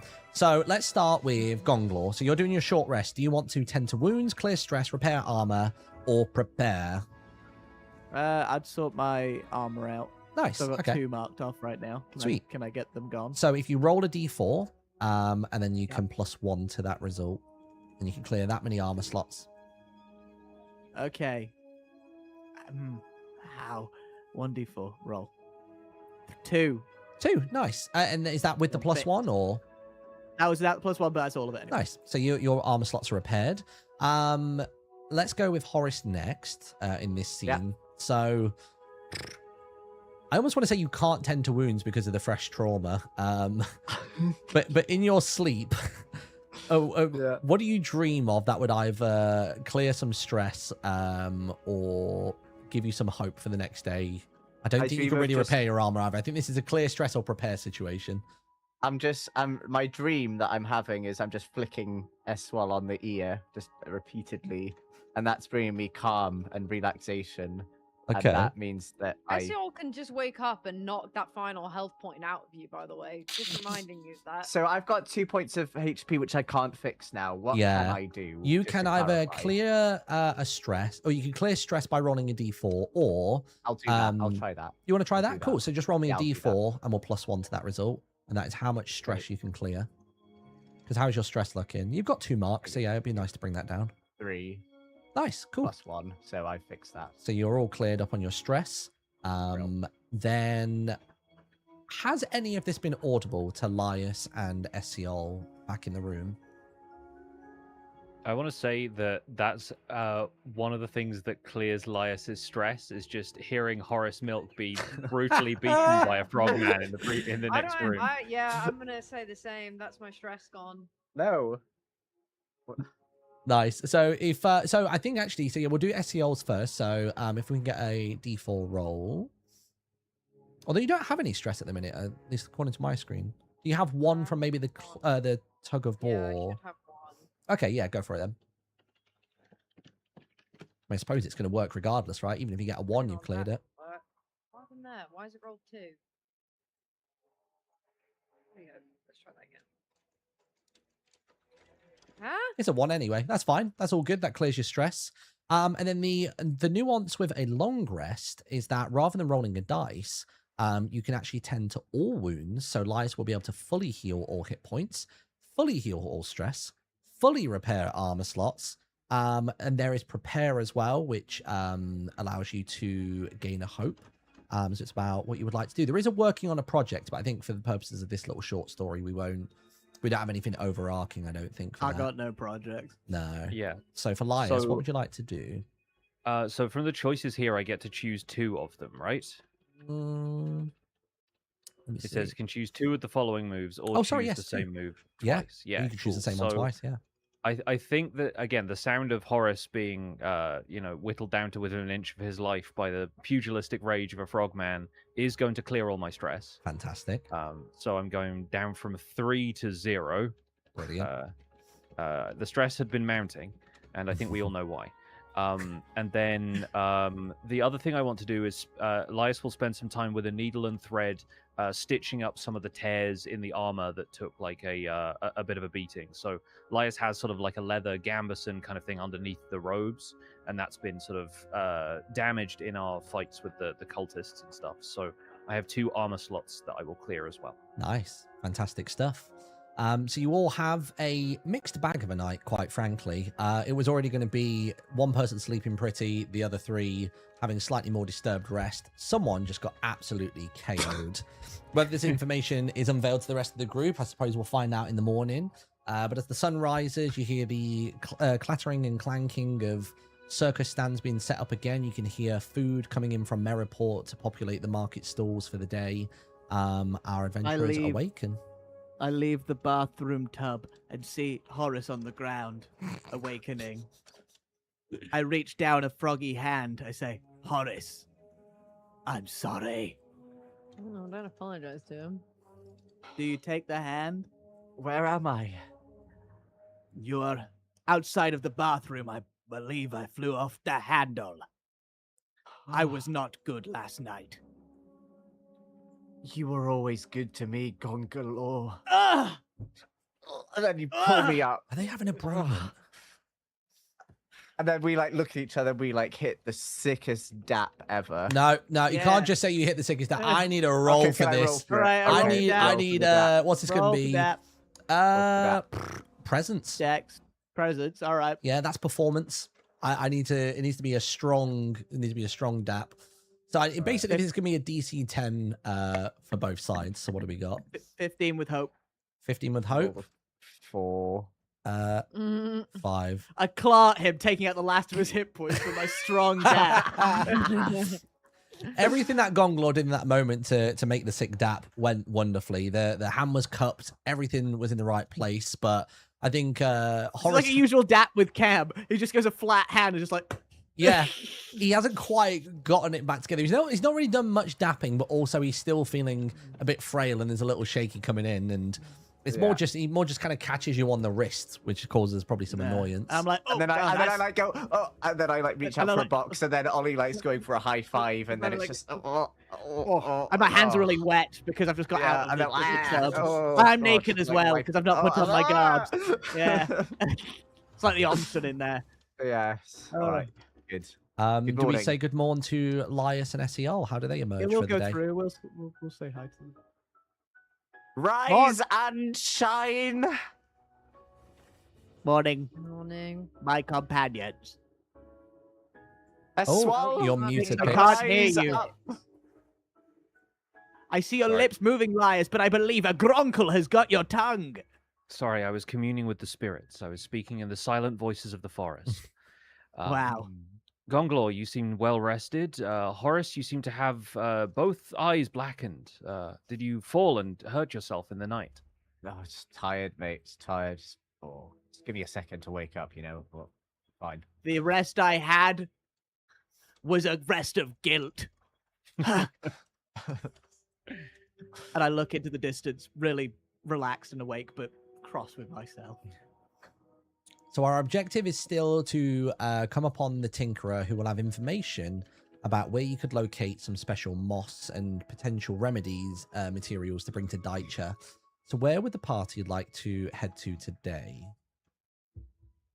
Are we planning to follow this busload of copper School golems? bus of that just- kids, yeah. Yeah. I might have to follow the school bus of kids. Fair.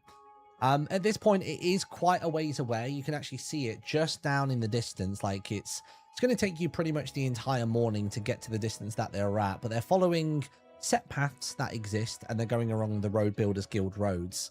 So you can begin wandering that way. And as you do, you're wandering along the path. You're taking in the sights of the sounds of the Fwip family farm, which is a famous location in these areas. Just absolutely bountiful fields of wheat. And who is the most perceptive of you all? Who's got the best ears? Lyas, right? Yeah, Lyas has good instinct, yeah. Can you describe to me the sounds that you hear around you as you tread along the Road Builders Guild's work? I think there's a buzzing in the air from just sort of insects and stuff. There's like a few fireflies that might have been a bit more active during the night are kind of like calming down and sort of settling, but there's still a couple of like overactive ones. There's a gentle sort of rustle of the wheat as we kind of pass by these long fields.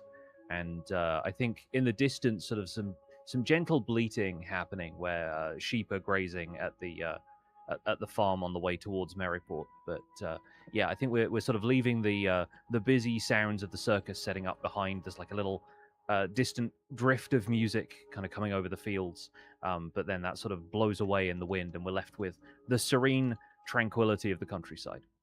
And that serene soundscape that you've got is really pleasant to the ears. It feels very familiar to Horace and Esiole, as they've patrolled these roads many times on foot, doing large ventures towards the Road Builders Guild, which is set to the east of Maryport.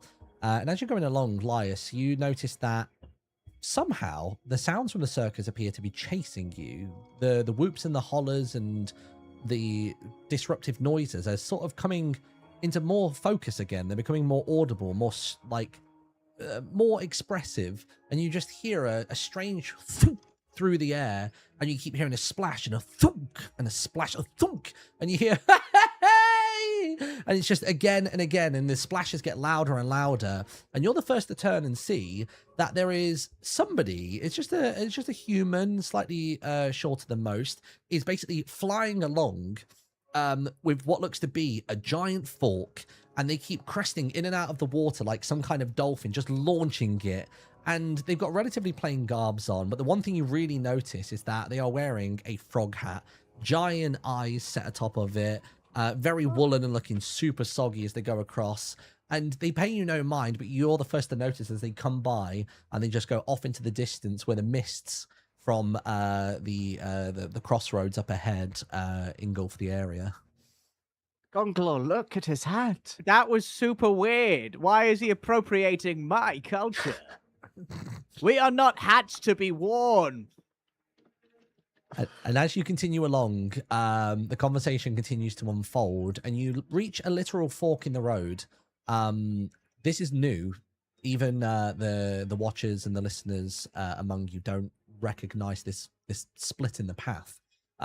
These roads keep popping up all the time. New commissions are made by various companies that set up throughout the land of misadventures, and we need to make a decision. Very simple one: left or right? Left.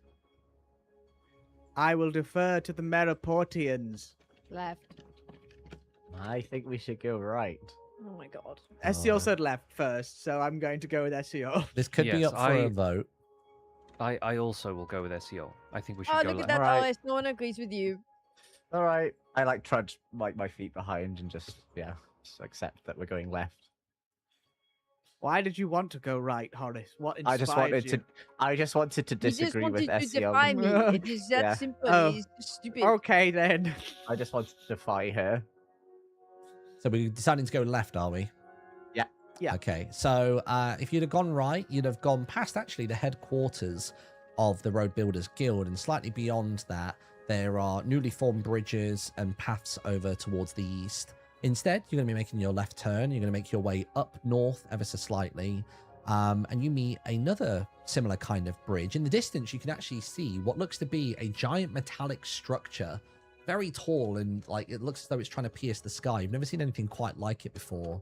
And a little bit closer set to you, there is a bridge that honestly quite looks like it's built up of candy and sweets and things. Like the colors and the hues are just very much like what you would see in Sandy South Shore's spot. And closest to you, you can see a signpost to the regular old kind of red brick bridge by you that seems to be pointing the way to the lush copper mines. Our destination awaits us. But look at all the sweets. Horace, you've got a whole bag of sweets still. Oh yeah, I do, don't I? Okay, You- we'll go to the copper mines. What do we think, team? Yes, I think we should maybe focus on our destination here. We can save a life if we get there fast enough. Esiole? Yes, that was the plan, no? And You can see Wait. Horace is trying to commandeer the situation. Even though some of his suggestions are being battered down, he really seems to have a sense of wanting to take charge and appear as the leader in this situation. So I would say All that right, he is Follow at the me, front. guys. So he's at the front of the group. He's kind of skipping ahead and marching along. Not particularly knightly march. It's very much like a childlike swinging of the arms, like a very joyful bob. And this is where we start our song. There's a song. Walking oh my god. to the copper mines. Are we gonna get I there feel like Esiole should be allowed to throw her in time? If you want. I think That's this the We also needs, gotta distracted get him. the moss. this needs some sort of before performance as check. a I feel. team It does. We lost. And that's what we'll do. Oh! Give me a presence roll. We just course. performed it. What do you mean a presence roll? Well, it's to see how it's gone down with the locals, if you will. All right. Good. All right. So this is just for because I think the music played by Gonglor was bang on. It was more Horace's performance. So 2d12 you. we need for this. I was just trying to support him. I rolled two d12s. I rolled a 10 plus 1, so 11, and then another one. So we got a 10 and a 4. Four. So that is a 14. So that's a 15 with hope. Hmm. You weirdly hear in the distance very faint cheers and like just a very slight applause. And they assume the people over there probably assume that this is just part of the circus, which is making its rounds back and forth between various locations, carrying food and other assorted goods towards the circus for the day. It's not unfamiliar for them to hear it, and you've done a decent job, to be fair. You carry on up the hill, and eventually the bridge changes into a dirt path, which turns into more of like a trodden path. Grass is beginning to overgrow, and it looks like it's a place that hasn't been visited in quite some time. And as you walk up towards it, Horace is at the front, Gonglor's behind, banging on the drum and things like that. And you suddenly feel like a tremor. You feel like a sudden shake of the ground. And beneath Horace's front foot, a sinkhole appears. Oh no, guys, a sinkhole is appearing. And it's quite a large one. It's enough for people to fall in. So I'm going to need from Horace. Is it only under Horace or under all of us? It is, I would say, it's definitely under Horace and Gonglor. How close are Lyas and Esiole to the other two? Or have they allowed them to sort of trot on ahead quite far? We were quite loud, so. Yeah, I think I've fallen back to distance myself from the sheer volume of the two. Yeah. So for the two of you, I would like an agility roll, please. +1. And as this is going on, you hear more tremors and more shakes that are happening around you. Lyas and Esiole, who aren't impacted by this. Oh, yeah, that's good. So that's 1d12. Gives another 12, one. Yeah. With fear. 8 with fear. Okay. Do you need another one? Sorry. Yes, please. 12 and a... Okay. 17 with hope. So in this situation, Horace has finished the song, has taken a slight bow along the road, and was looking around for the source of the applauding and clapping. So really drinking in what's going on around. So was a little bit more attentive and actually noticed the tremor happening and saw the source of it. Ahead of you, you saw from a really small, like diorite and copper top shack, if you will, crackles, like almost like a Manor electric sort of trail cracking along the floor and coming towards you. And that seems to be the source of what was creating the sinkhole. So you managed to jump backwards and away from it. But in that same vein, we didn't get the same for Gonglor, who begins to fall down into the sinkhole that appears. So at this point, it is up to Horace to try and save, or you could just let Gonglor fall down. The hole doesn't go incredibly deep, but enough to cause, firstly, some stress to be marked. So if you can mark one of those for me. I'm feeling stressed. But it's about whether this will cause Gonglor, any... Give me your tongue. I grab his tongue and I pull. Give get him me... out. Give me...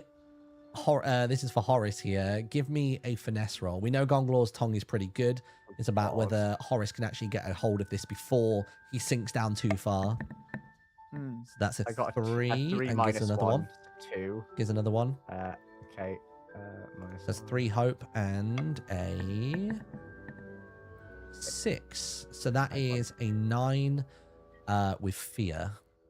I will say There's that... a world where if he doesn't grab me, I hit him by accident with my long tongue. No, there's not. There's not a world where that happens. The No. DC was flailing. only 10 for this, so I'm actually going to say, especially because for finesse, Horace Milk actually has a -1, so overall that is an 8 with fear. I will say that you get a whack in the jaw from this, so I'd like you to mark a stress, Horace and Gonglor.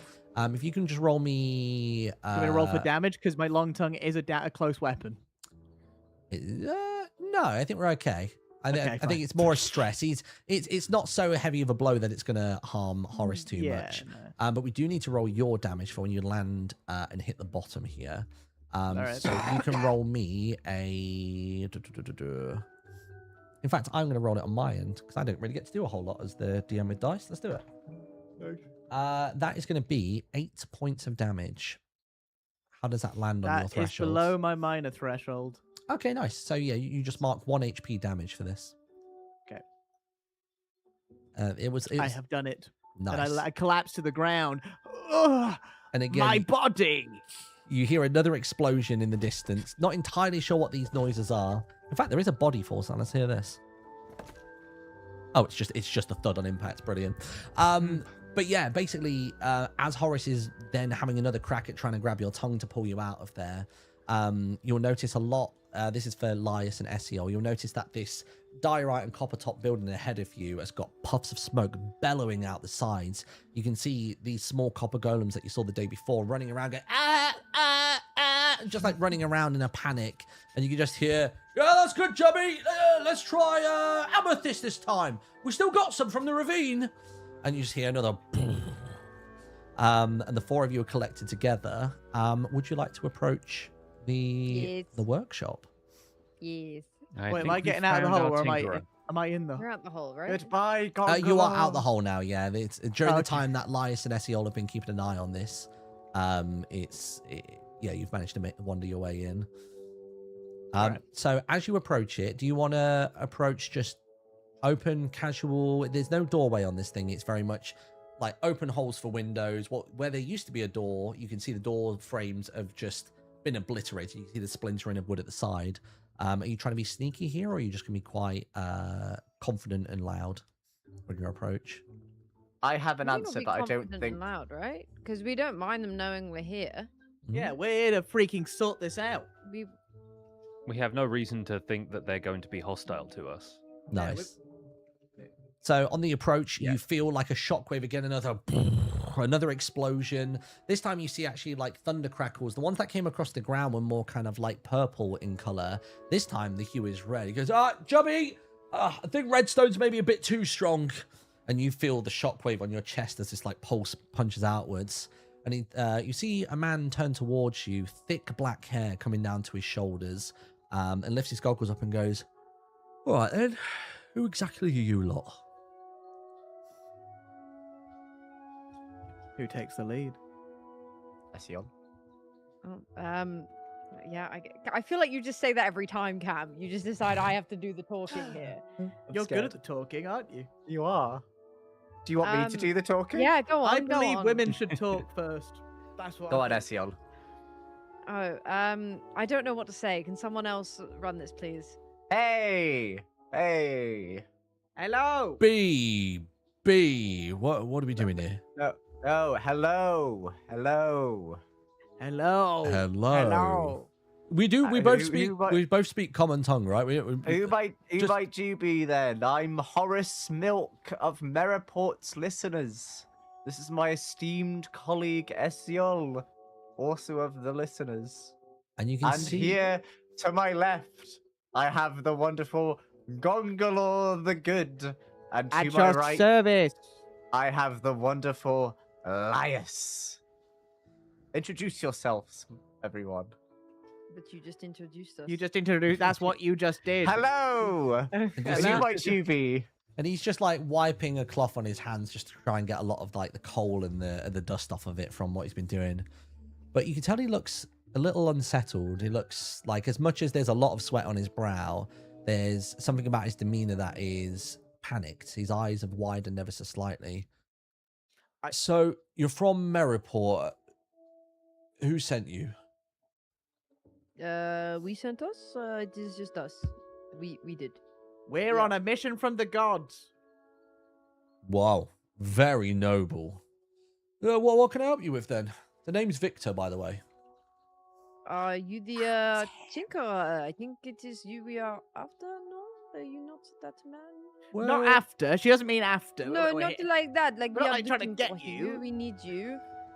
Well, yeah, I suppose some people go by that title. If they did, would they be in any trouble, or is this No, a nice I- conversation? I think it is a nice conversation. It's a reasonable conversation. Reasonable. We just need your help.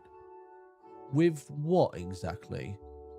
Careful with that. Don't click it on there. And you just see a little copper golem walking by with what looks to be like a box of like emeralds, but they've got a weird kind of like glow about them that's not natural to just like the natural ore. Yeah, just set it down in the corner. We don't want a repeat of what happened to Dexter. Sorry, what were you saying? What is it you want to know about? So you have managed to master some sense of control over the elements, yes? Master, no. Try my best, yeah. There's some things I can do. As you can see, a lot of these elements are unpredictable, but so am I. So I feel like we go together pretty well. Well, unfortunately, these experiments seem to have had further-reaching effects than you might expect.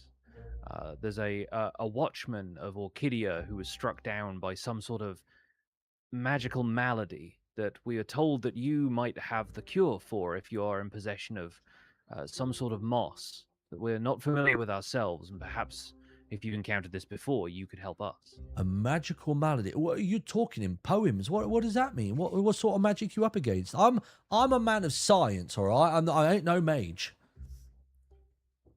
Yes, but your science has caused some problems, and now a man will not wake up because he has some weird sickness from these little creature things that I think are a result of your experiments. You're not in trouble, but What do you mean, little You could creatures? be Like in what? trouble if he dies. It Well- would be bad. well, yes, he's still alive. But if he dies, then it is kind of your fault.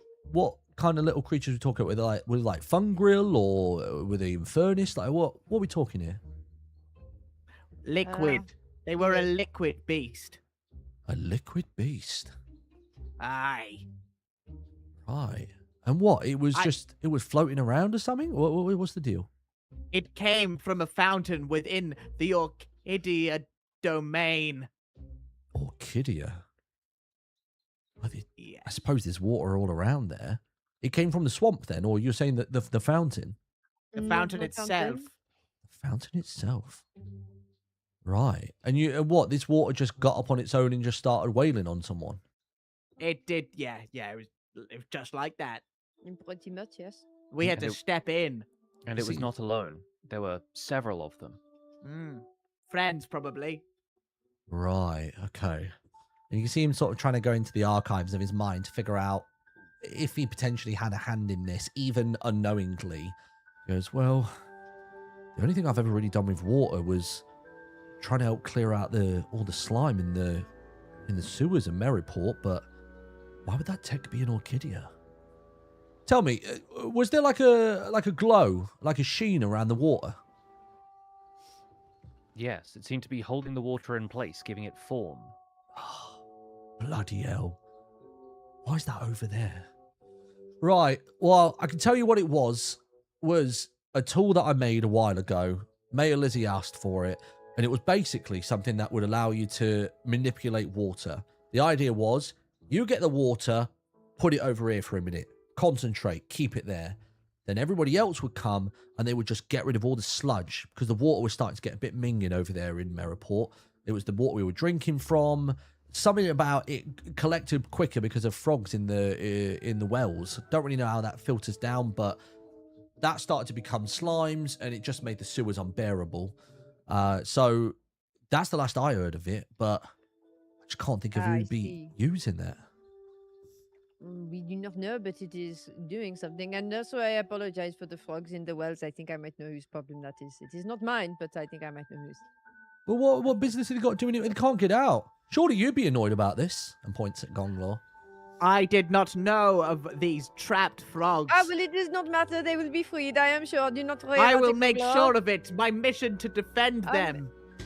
D'accord. will be Okay. complete. So, well, what do we do then? You have this moss. I don't know how to make this man wake up, and you are in quite a lot of trouble if he does not wake up. I am in quite a lot of trouble if he does not wake up. Gonglor is in quite a lot of trouble if he does not wake up. Lyas is in quite a lot of trouble if he does not wake up. Horace Milk is always in trouble, so it does not really matter to him. So what do we do? Help! I need your help. Well, first thing you got to do is get him away from Orchidia, because that kind of magic and that technology, like, it doesn't have a big range. It probably only reaches like 50 foot, something like that. If you could get him back to 50 Merriport, blocks. I'm sure he'd wake up. Well, we got him kind of close to Merriport now. It is not far. Yes, we left him at the mysterious cave hole. Do you know of the mysterious cave hole? Oh, the T-bar. Yeah, Mm. well, I tell you what, one of our best is over there. So I've been doing experiments gone. here. One of your best? Yeah, little, what was he called himself? It was like Ocha. No, that's a different language. Daicha. That's the fella. Yeah, he was one of my first experiments. He was one of the first ones to get like a brain. You know what I mean? Like Oh, the before, first these guys one, would take that's- instructions. They'd grab the glowberries, put it in a barrel, like get rid of the vines, get a little bit of copper, put it in a crate. But then eventually, we managed to get brains for him. We managed to like get a bit of gold, put it on a bit of material, and some mage came along and managed to like get them thinking and stuff. They don't think Oh, of many that's things. They can remember about 10 things total, but he took off, and it was that fella who works in the cave brought him on as an apprentice. Wow, that's incredible. Great. There's a fella Yeah. that works in the cave?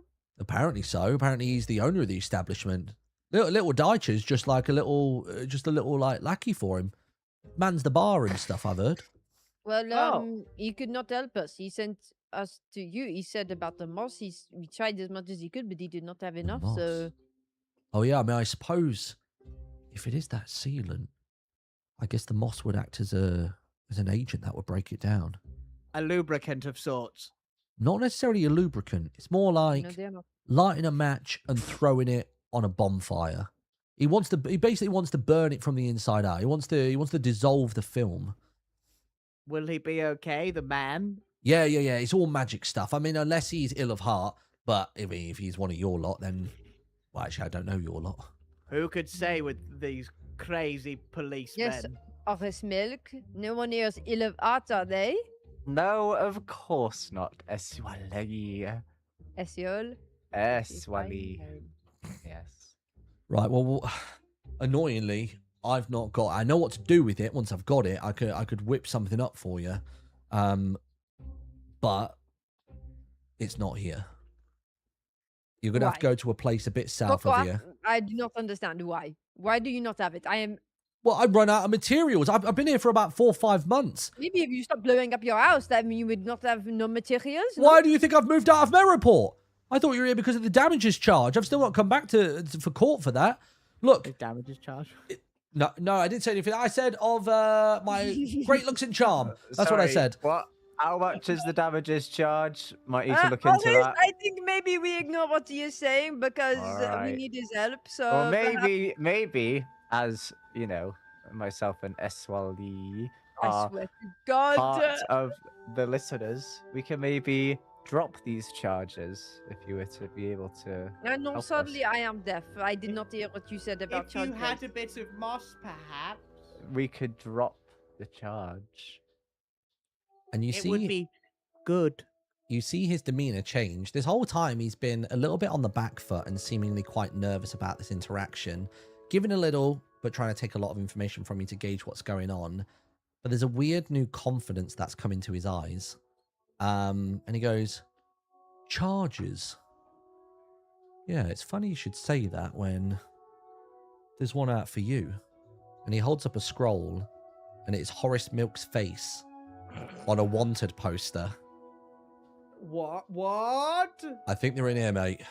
And behind you, you hear the clattering of armor, and stood in the doorway is Watcher Riven, flanked by a couple of additional knights. I'm going to need everybody to get ready for battle. What the freak? Sorry, Ribbon? are you sure? What Photoshop maybe? Why is my face here? What? That's probably AI generated. Frankly, I'm not surprised. Pardon? Why? What? I would This is so random. What? This is crazy. And you see Watcher Riven, who you'd met a night or two ago. He took us to the cave hole. Ribbon! Riven, what are you doing here? Good to see you, man. We were here to save your guy. Yeah. You can't save someone who's dead. Nandeo! Who's dead? Who's dead? Derek is dead because of your actions, and you have thwarted any chance of getting him back. Not only have you taken time to get here, how did it even take you so long to arrive here? You knew exactly where to go. We went to the circus. Lost. The circus! And he is furious. He's absolutely fuming. So not only did you take him down, you went to the circus. Oh, no, it's No, we And were you- finding No, information. It's what we were doing. We were doing good things. Can we have Ribbon. sweets here? Have some sweets. Horace Milk, I strip you of your title, and I want to arrest you for murder. Oh my god! Who did I say? Secondary murder for not assisting with Watcher Derek in time, and also the apothecary who was seeking out his cure. The robot Daicha. Okay. Daicha? Oh my what? What? Daicha's Excuse me? dead? No. You are a wrong man. That wasn't very You know good, I am Horace. fed up with your nonsense. I did not realize your nonsense covered an evil within you. Evidence, please. Thank You you. have a dark heart. You will have your day in court. You can have I it. We do think not you'll need to find battle. you'll We do not have- want this man. What's I that copper think- on his armor? No, it's not what it looks like. There's blood in it. Take him away. I will be glad to have him off my hands, and he deserves to be locked up. You know what? You For the know what? purposes of It's this, time to take you to court. And then that's when I like. get- Horace, why have you gone American? It does I- not make sense. let Sorry, me, go ahead. What are you saying? It's time to take you to court, and then we start the fight. We're fighting? nice. We are Horace, fighting. you are on 2 HP. We're Oh, fighting. but we're turning against Horace. He's an evil man that We're killed a fighting. robot.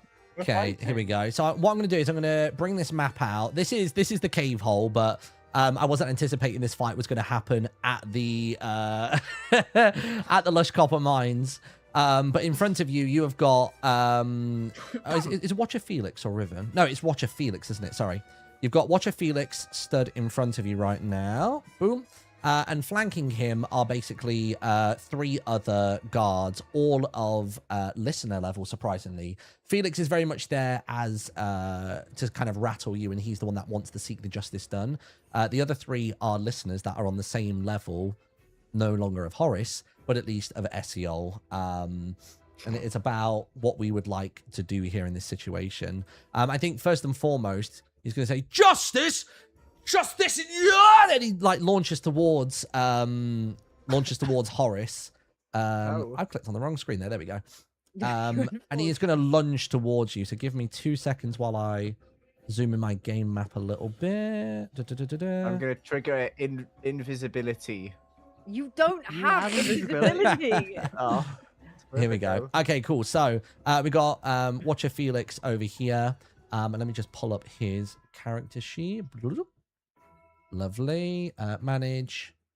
And that one just there. No, Horace is gonna die, isn't he? He's gonna Okay. die. Right. So first and foremost, I think I mean he has a move called sorry. Okay. So yeah, basically he's just gonna lunge towards you. He's just gonna try and stab you with his sword that he has. He's lunging towards Horace Milk. That is that +3. So that is a 12 to hit. Does that connect with you? It's evasion that I'm. Your looking at. evasion, yeah. Yeah, it does hit. It does hit. Okay, so then he's going to roll for Oh, damage. wait, hold on. I've got 4 armor though, so like 12 if you add the 2 up. But then I've got no armor slots. So does that mean I've got no armor? Let me double check. Let me refresh your page real quick. So armor's just like, I don't really know why it's so prominent on the character sheet. Basically, you have 5 available armor slots. Which have all been used. Have they? On I think Horace? So yeah, yeah. You're maxed out on armor slots. He took a lot of It damage in says the it says previous 0 of 5, so that means you've not used any. Oh, okay, good. Oh yeah, because I fixed it all up with the copper trim, so that's good. Then. Yeah. I was thinking that. Okay, yeah. So basically, that lands, and he's going to come in for a strike, and that is going to be. So that is 2d8 plus 4. So he kind of comes in with his saber. I'm going to see if I can roll on here actually, so you can all see it. Where's the d8? D8 plus 4, and 2 of those, please, and roll. Let me remove those from here. Oh god, how do I remove dice? Oh, right click does remove it. Okay, cool. So do 2d8 plus 4. This is coming on out.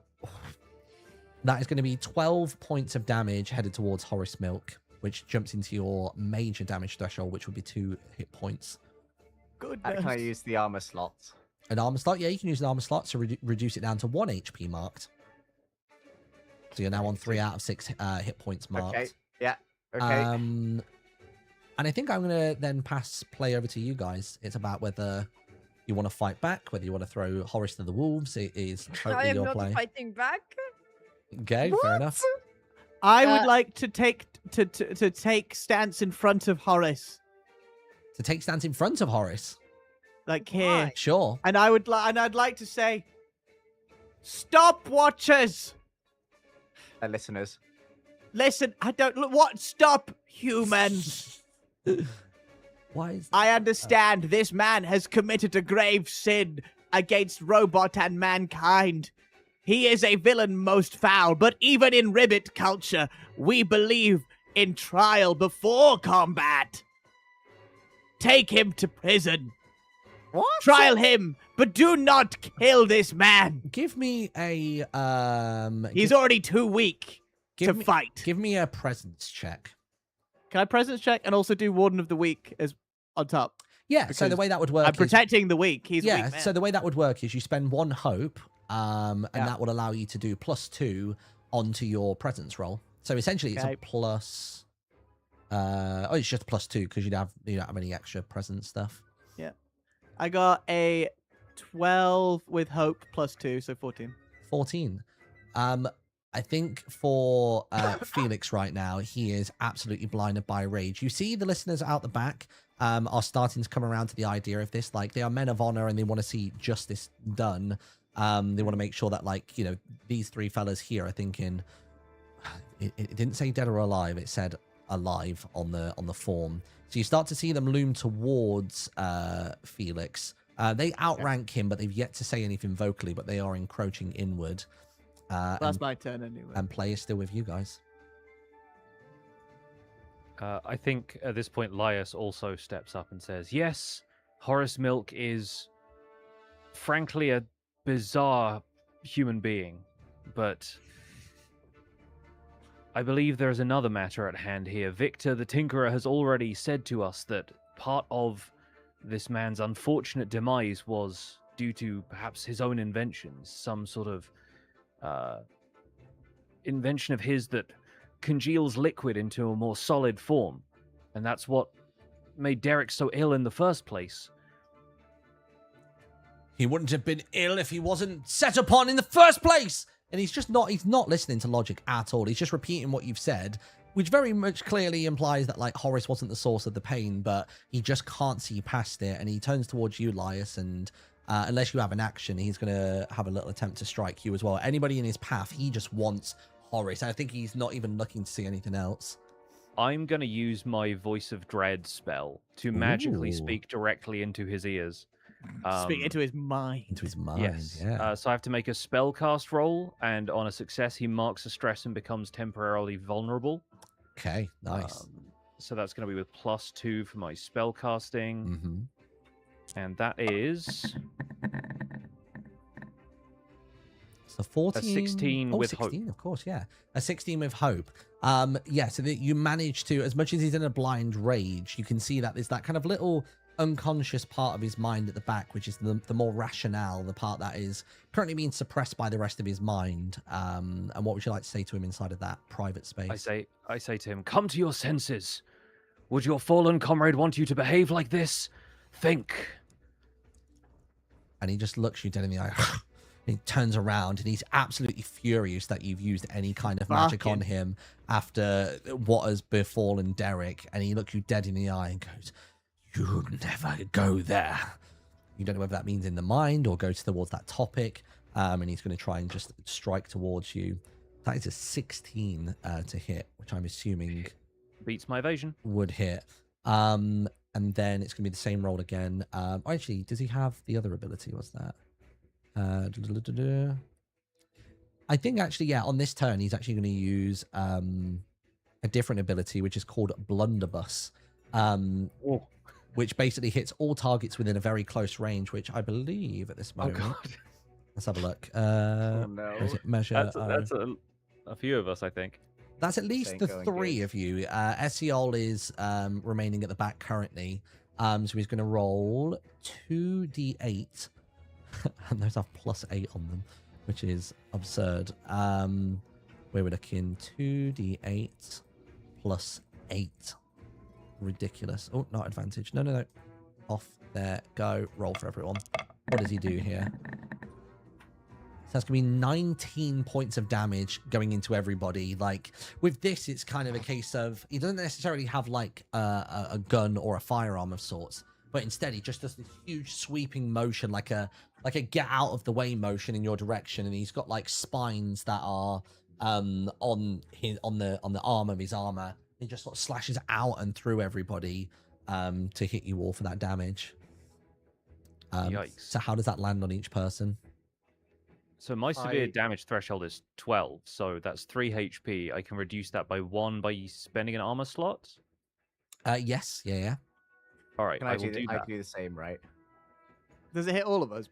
It hits all three of you. Yeah, everybody within close range gets hit by that. Could I mark a stress to stand in front of... Can I mark two? Can I do abilities twice? Because I could take both the damages here. If it's you're on the receiving end of attack, you can only mark an armor slot. You can't use any actions. I can't use, but my ability is when an ally within close range would take damage, you mark a stress to stand in the way. Oh, sorry, wait. Yes, you could actually, yeah. But I'm saying, could I do that twice to block both, or Let's would I have be a able to use it once?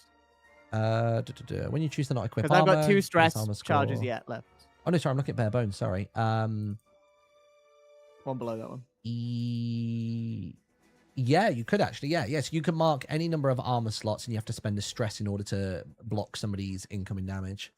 I'm gonna spend 2 stresses to try and block all the damage as I can. I'm gonna go like this. No! I'd even put my tongue out to block some of them with my tongue. Oh, God, that's dangerous. Jeez. Okay, cool. So you're spending the armor slots, you said, yeah, to block all that damage. Yeah. How many armor slots would I need to do? So I guess for you, that is major damage. So you could spend 1 armor slot to take yourself down to minor as like your default return on things. And then I guess for Cam's damage, that's what if I just took all the... I didn't take any armor. I just took all the health. If you took all the health. Like a martyr. I mean, I guess you'd be taking 36 points of damage, right? Oh, no, sorry. 38 points of damage. So that'd be 3 damage HP. That'd be 3 HP, yeah. I take the 3. That's a big hit. Gosh. Gonglor must redeem himself for beating up Horace Milk in the bath. Oh, my God. So I'm not taking any damage then, is that right? And by the looks of it, yeah, you're not taking any. That's all of my stress and all of my HP. I've got 1 HP left. And at this point, the listeners, the listeners that are stood behind Watcher Felix, gear up and begin to move forwards. But before you do, you just hear a "Enough!" and a huge voice just booms and echoes through the area, louder than any of the explosions that you've heard previously. And as everybody starts to kind of look around to figure out the source of the noise, the 3 of you just get buttered in the back of the head. Or, sorry, all 4 of you. No, actually 3 of you that stood in that very close range get buttered in the back of the head and drop to the floor. And as you're, like, drearily drifting off and out of consciousness, you see the silhouette of somebody very tall. We're talking sort of like 8-9 foot walking towards you, breaking their way through where the listeners here are. They're kind of walking through... Oh, is that giving me the marker? Where is it? I want the pointer. Where's the cool little pointer? This way, yeah, there we go. But yeah, you see them sort of like breaking through between those, and as the three of you lose consciousness, you see somebody adorned in a black and gold cloak, who looks towards Esiole and goes, "I expected better of you." And then the three of you pass out, and they're left, and basically Esiole is left there with what she recognizes as being a speaker, and a person of even higher authority in Merriport, compared to yourself, who is a listener. The only person above him is the mayor themselves. Looks at you and goes, "I expected better from you." Oh, speaker. I am sorry. I have done my best, but well, there is no excuse. My party, we have come up against hardship after hardship. We have been sent on wild goose chases, and I have had Horace Milk, of all people, dragging me down and murdering while I am resting. I am sorry, there is no excuse, but we are trying to get to the bottom of this. We will discuss more of this back in Merriport. D'accord. Help the others load them onto the cart. Yes, sorry. And you do so. You basically pick up Horace Milk, Gonglor, and Lyas. You dump them onto the back of I a do not carriage. pick up Horace Milk. You don't. Oh, it's the others do. Yeah. You can help with the others. You load them onto the back of a cart, and you begin making your way back towards Merriport. Who will be in the dungeons for now? What are the other two? What's your estimation of them? They are good. They are good men. Well, good man and good frog. They are not at fault here. I don't really know how they ended up getting wrapped up into this, but they have tried to help at every point. I think they do not deserve punishment. They have only tried to help a man in trouble. It is not their fault that this has taken too long and that man is unwell. That tinkerer, his magic, the mayor apparently ordered, it has had grave tragedies as a result. That is not their fault. And really, I do not like the man, but it is not Horace's fault either. Get him for that murder of that little creature, but do not get him for the murder of this man. It is not his fault. It will be up to the mayor They to have decide the fate. Yes, I understand. She'll meet him beneath the city in due time. The other two we will take to the infirmary, and I'll address them myself at a later date. Let's I get do home. believe, in fact, they could be quite beneficial to the city. That frog guy, he has this weird freaky tongue, but it is quite powerful, it seems, and there's some strong magic between that Lyas character. I think maybe if they are willing, they could be great helps to the city. Maybe I will test But their mettle. apologies, maybe I am stepping too far. No. Your job is to listen, mine is to speak, but at times, the roles reverse. Let us make back to Merriport, and we will figure this all out on the morrow. And you just trot off down the trail, heading your way back to Merriport. And that is essentially a fade to black. Basically, the day has ended with Horace Milk Go to jail, Horace! being caught up with... Deservedly going to jail, I think. He did kill for a all man. of his terrible crimes. Derek has unfortunately perished. You weren't able to get back soon enough. It may have already been too late, quite frankly. But Horace next time is likely to find himself in the dungeons beneath the city of Merriport. Lyas and Gonglor likely have conversations to be had with the upper brass of the Merriport Kingsguard, and Esiole's position is up for debate.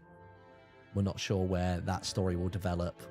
So when we next meet, whatever form that takes on, whichever group combination that will be, we will address each person's story individually and continue on in the land of misadventures.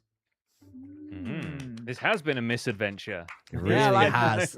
That is a mishap and a half, that one. Jeez. Oh, yes. I mean, to be fair, I like there was some sort of punishment for us going to the circus when a man's life is at risk. Yeah. I like To those- To be those fair, punishments the for DM did put a committing circus murder. there, so what we're supposed to do. Hey, you wanted more role play and silliness, and I gave you it. We had to do a lick of combat then. I'm merely like giving that. the players what they want. But yeah, so moving forwards from here, we might not necessarily get this exact composition of players. Same for the other group as well. So the Drift Sausage, Sev, and Scott group.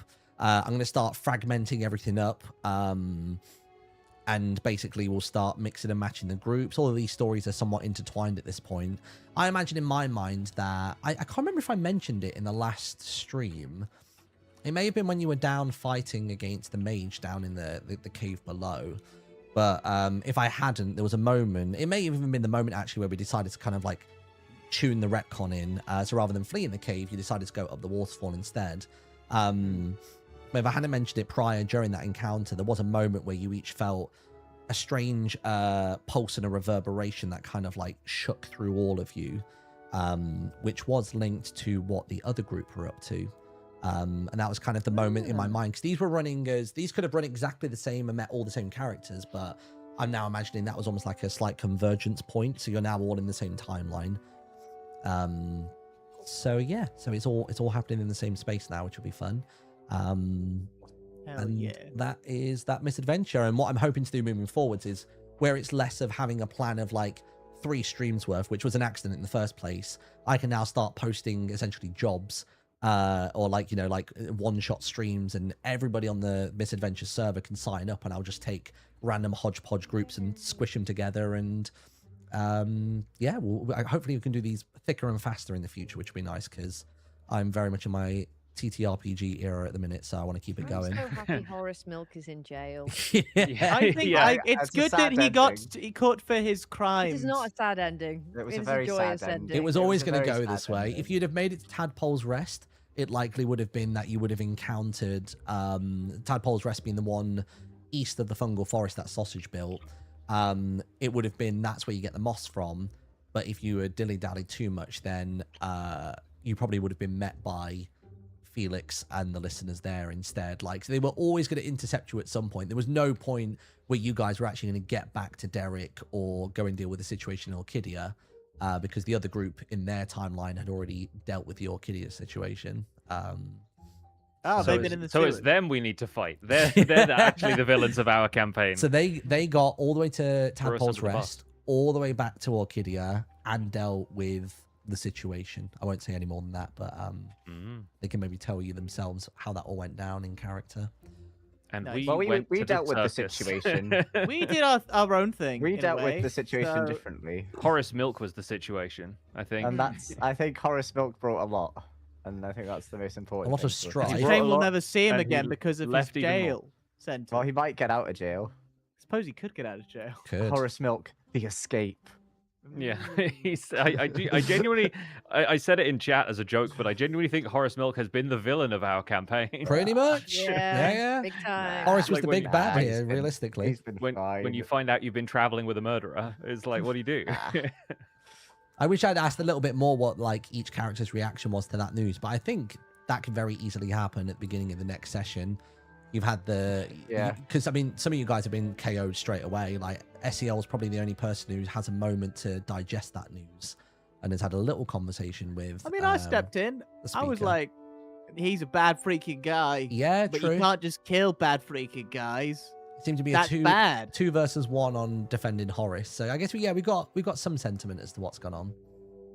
It's good. don't think I've done anything wrong. Anyway, Thanks You again, killed Martin. the guy. thank you, Martin. This was for genuinely This was incredible. It's okay, because amazing. in Misadventures, I'm currently turning Dieter into a villainous character, so... Oh, It's yeah, alright. for the server.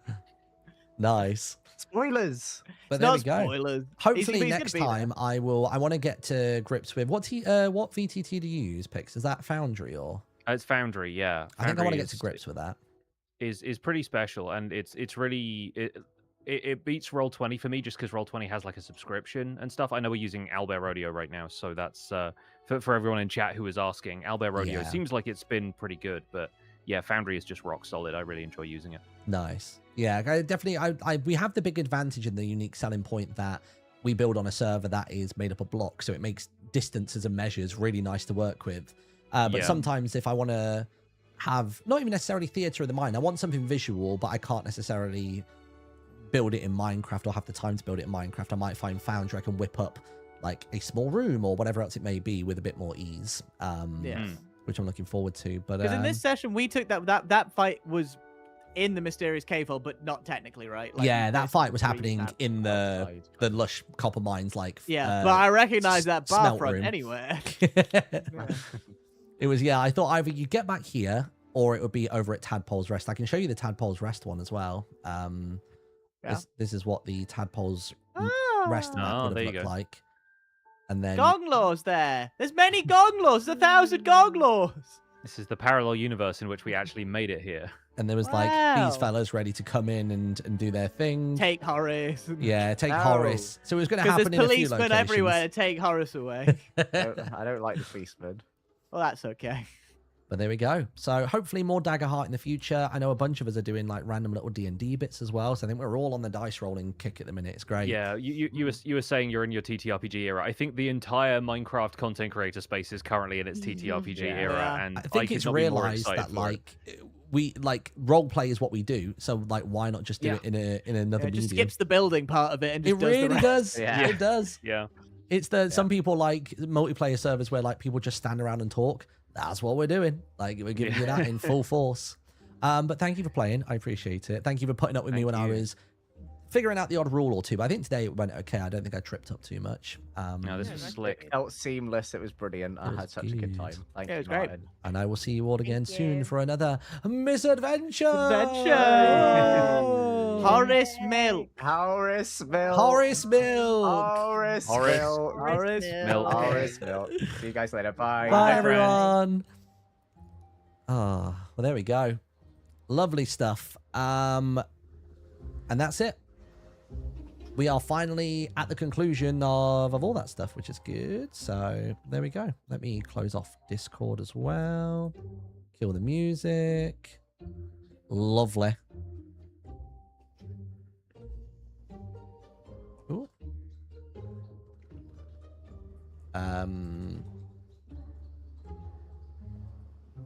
doo-doo-doo-doo. Yeah. Gosh. Hi. Hello, my chat. I think I've ended the stream together, or have I not? Let me double check. Twitch.tv/The Littlewood. Let me see if that's still on the stream together. We can have a little chinwag for a moment. Stream together. I think I've ended it. End collaboration. There we go. I think that's working. Hi. I can see you all now, chat. Hello. Was that okay? Did that go all right? I don't know how the horse racing bit felt. So for context, the way the Off to the Races game normally works is that you put down a load of cards face down along the side of the track. I think you normally do like 8 to 10 of them, I think it is. And then you have the 4 kings that line up at the start. And what you do is you deal a card, and whichever suit it is, so obviously spades, clubs, hearts and diamonds, that horse moves forwards. And the idea is once every horse has reached, say, card 2 or 3, you turn over that card at the sideline, and the group you take a swig of your drink, and then you can bet like sips of the drinks as well for who wins overall, and you can distribute those sips to other people and stuff. So I wanted to encapsulate that feeling, but then mix in some dice rolls with it as well. So we had the countdown timer, which is very Dagger Heart. We had the card pulling from the other thing. And then every time I think it was when they went from 12 to, I think it was 10. And then when they got to 5, those were the 2 stop points where like there'd be a change in the difficulty, like the difficulty increased, which was fun. And then there was another game that they were going to do, which they didn't end up getting to do. So the other one that was at the Circus was, where was it? So the other one was called Slot Drop and Roll, which was basically just a Plinko game. And the idea is that one was being run by a Clank, like a very tall, kind of sophisticated looking Clank game show host kind of feel to him.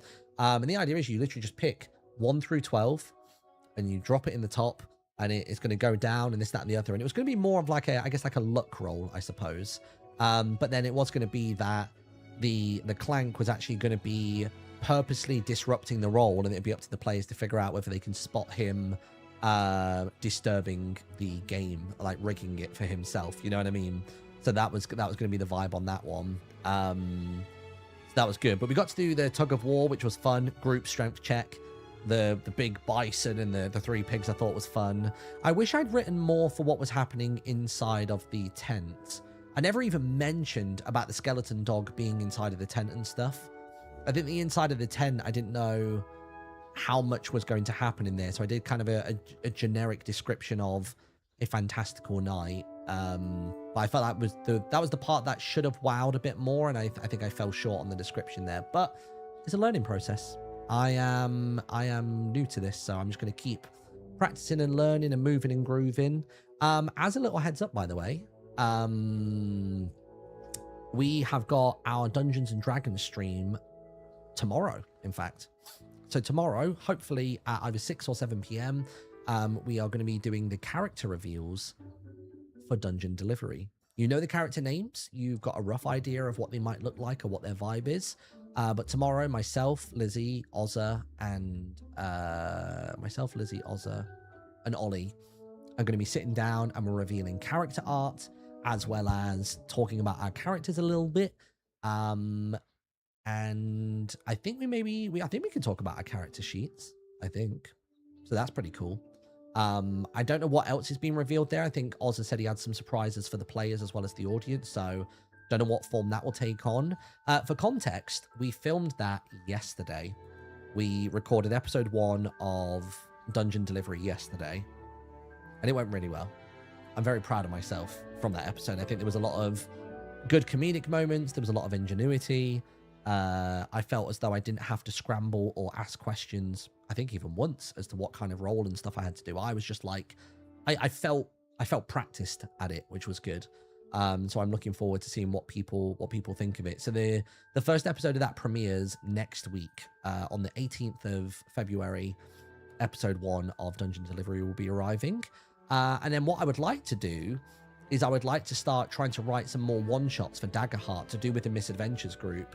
So that I can start getting a better sense of how to pace a one-shot. Because obviously what I did today felt nice and encapsulated, although it had a very... And suddenly the listeners are here. Like, I could cut it off at any point when we got near the 3-hour mark. But I would like to figure out how to write a good one-shot that truly exists within a 3-hour window. And there's no worry of, like, doing it into subsequent sessions. Because my thinking is I would like to utilize the New Adventurers Guild on the Misadventures server to be the quest board, the job board. You know what I mean? Like, at the minute, it gives you, like, riddles and stuff to figure out in-game. But I think it would be cool to be like, cool, here's an Adventurers Guild job, and I will literally post that job in the Discord to all the other players, and we can get people in to do some role-play and stuff, which I think would be fun. Like, I know there's some people that are on the server that haven't gotten to play yet, so you've got the likes of Avid and Cleo and a few other people who would like to do some Dagger Heart, but couldn't get into the first 2 groups, which consisted of 8 people, so we can mix that up a little bit, which would be nice. And yeah. So there we go. So that feels good. I'm going to try and learn Foundry because that seems like quite a popular tool. And I think Foundry also has some Dagger Heart friendly tools as well. It'd be cool to develop maps in that system wherever I can't do it inside of Minecraft. Wasn't Timmy wanting to? Yeah, I think I've convinced Timmy to come and give it a go. He's so good at roleplay that he can absolutely do it. I've got like full faith in him that he would have a good time. But yeah, it's nice. I think more people have an interest in Dungeons and Dragons, but if I can get people rolling dice in Dagger Heart, that's something that I personally have an interest in just because it's an emerging game and an emerging space. Like, it makes sense to try and be there at the forefront of it, which I think would be really fun. And yeah, so there we go. Do we have any questions? Any thoughts on the session? I'm glad that you felt the pace felt good today. I think the pace felt okay. I knew I didn't want to really give them much, if any, combat. I knew that combat scenario with the ending was going to be some combat, and it felt a little combat-y during the waterfall climb, and that was enough for me. Like, I was happy with that. I know that Ollie expressed that he wanted more character and role play and more interactions on that front, which is what I was able to give to him, which is nice. But I think it's going to be very much back to the drawing board now. Figure out if Cam stays in prison and rots and dies, or whether we get Cam out. We'll see what's going to go down. But yeah, very good. Right, let's find somebody to raid, shall we? Is anybody live on Bannerfall. I demand a jousting tournament, says Owen. Okay, good. Let's go raid Owen. Orange Juice TV. Nice. Lovely. All right. Thank you very much for watching, everybody. Will Horace Milk expire? Yes. Very, very good. Very good. But we're going to go raid Owen. Owen is somebody that I would love to get in a game again. I have actually seen that people on Fresh Cut Grass, which is like a homebrew and encounter creation website, have started posting some one-shots. Might be really cool to get the Back and Fork group back together. So, you know, Owen, Cherry, Ren, and Gracie. Get them back together to maybe run that one-shot and see how that plays out. So I'll have a read through some of those, see how they feel. Also did show me another D&D thing the other day as well, which was called... Where is it? Bookmarks. How do I see all my bookmarks? Because that is not all my bookmarks. He showed me something called Obojima, which is... It's called Obojima Tales from the Tall Grass, which is a 5e campaign setting, which looks very Ghibli. Like super duper Ghibli. It looks stunning. And I would love to have a little explore through that and figure some stuff out. But yeah, anyway, enjoy your stream. I will see you all later. Good night.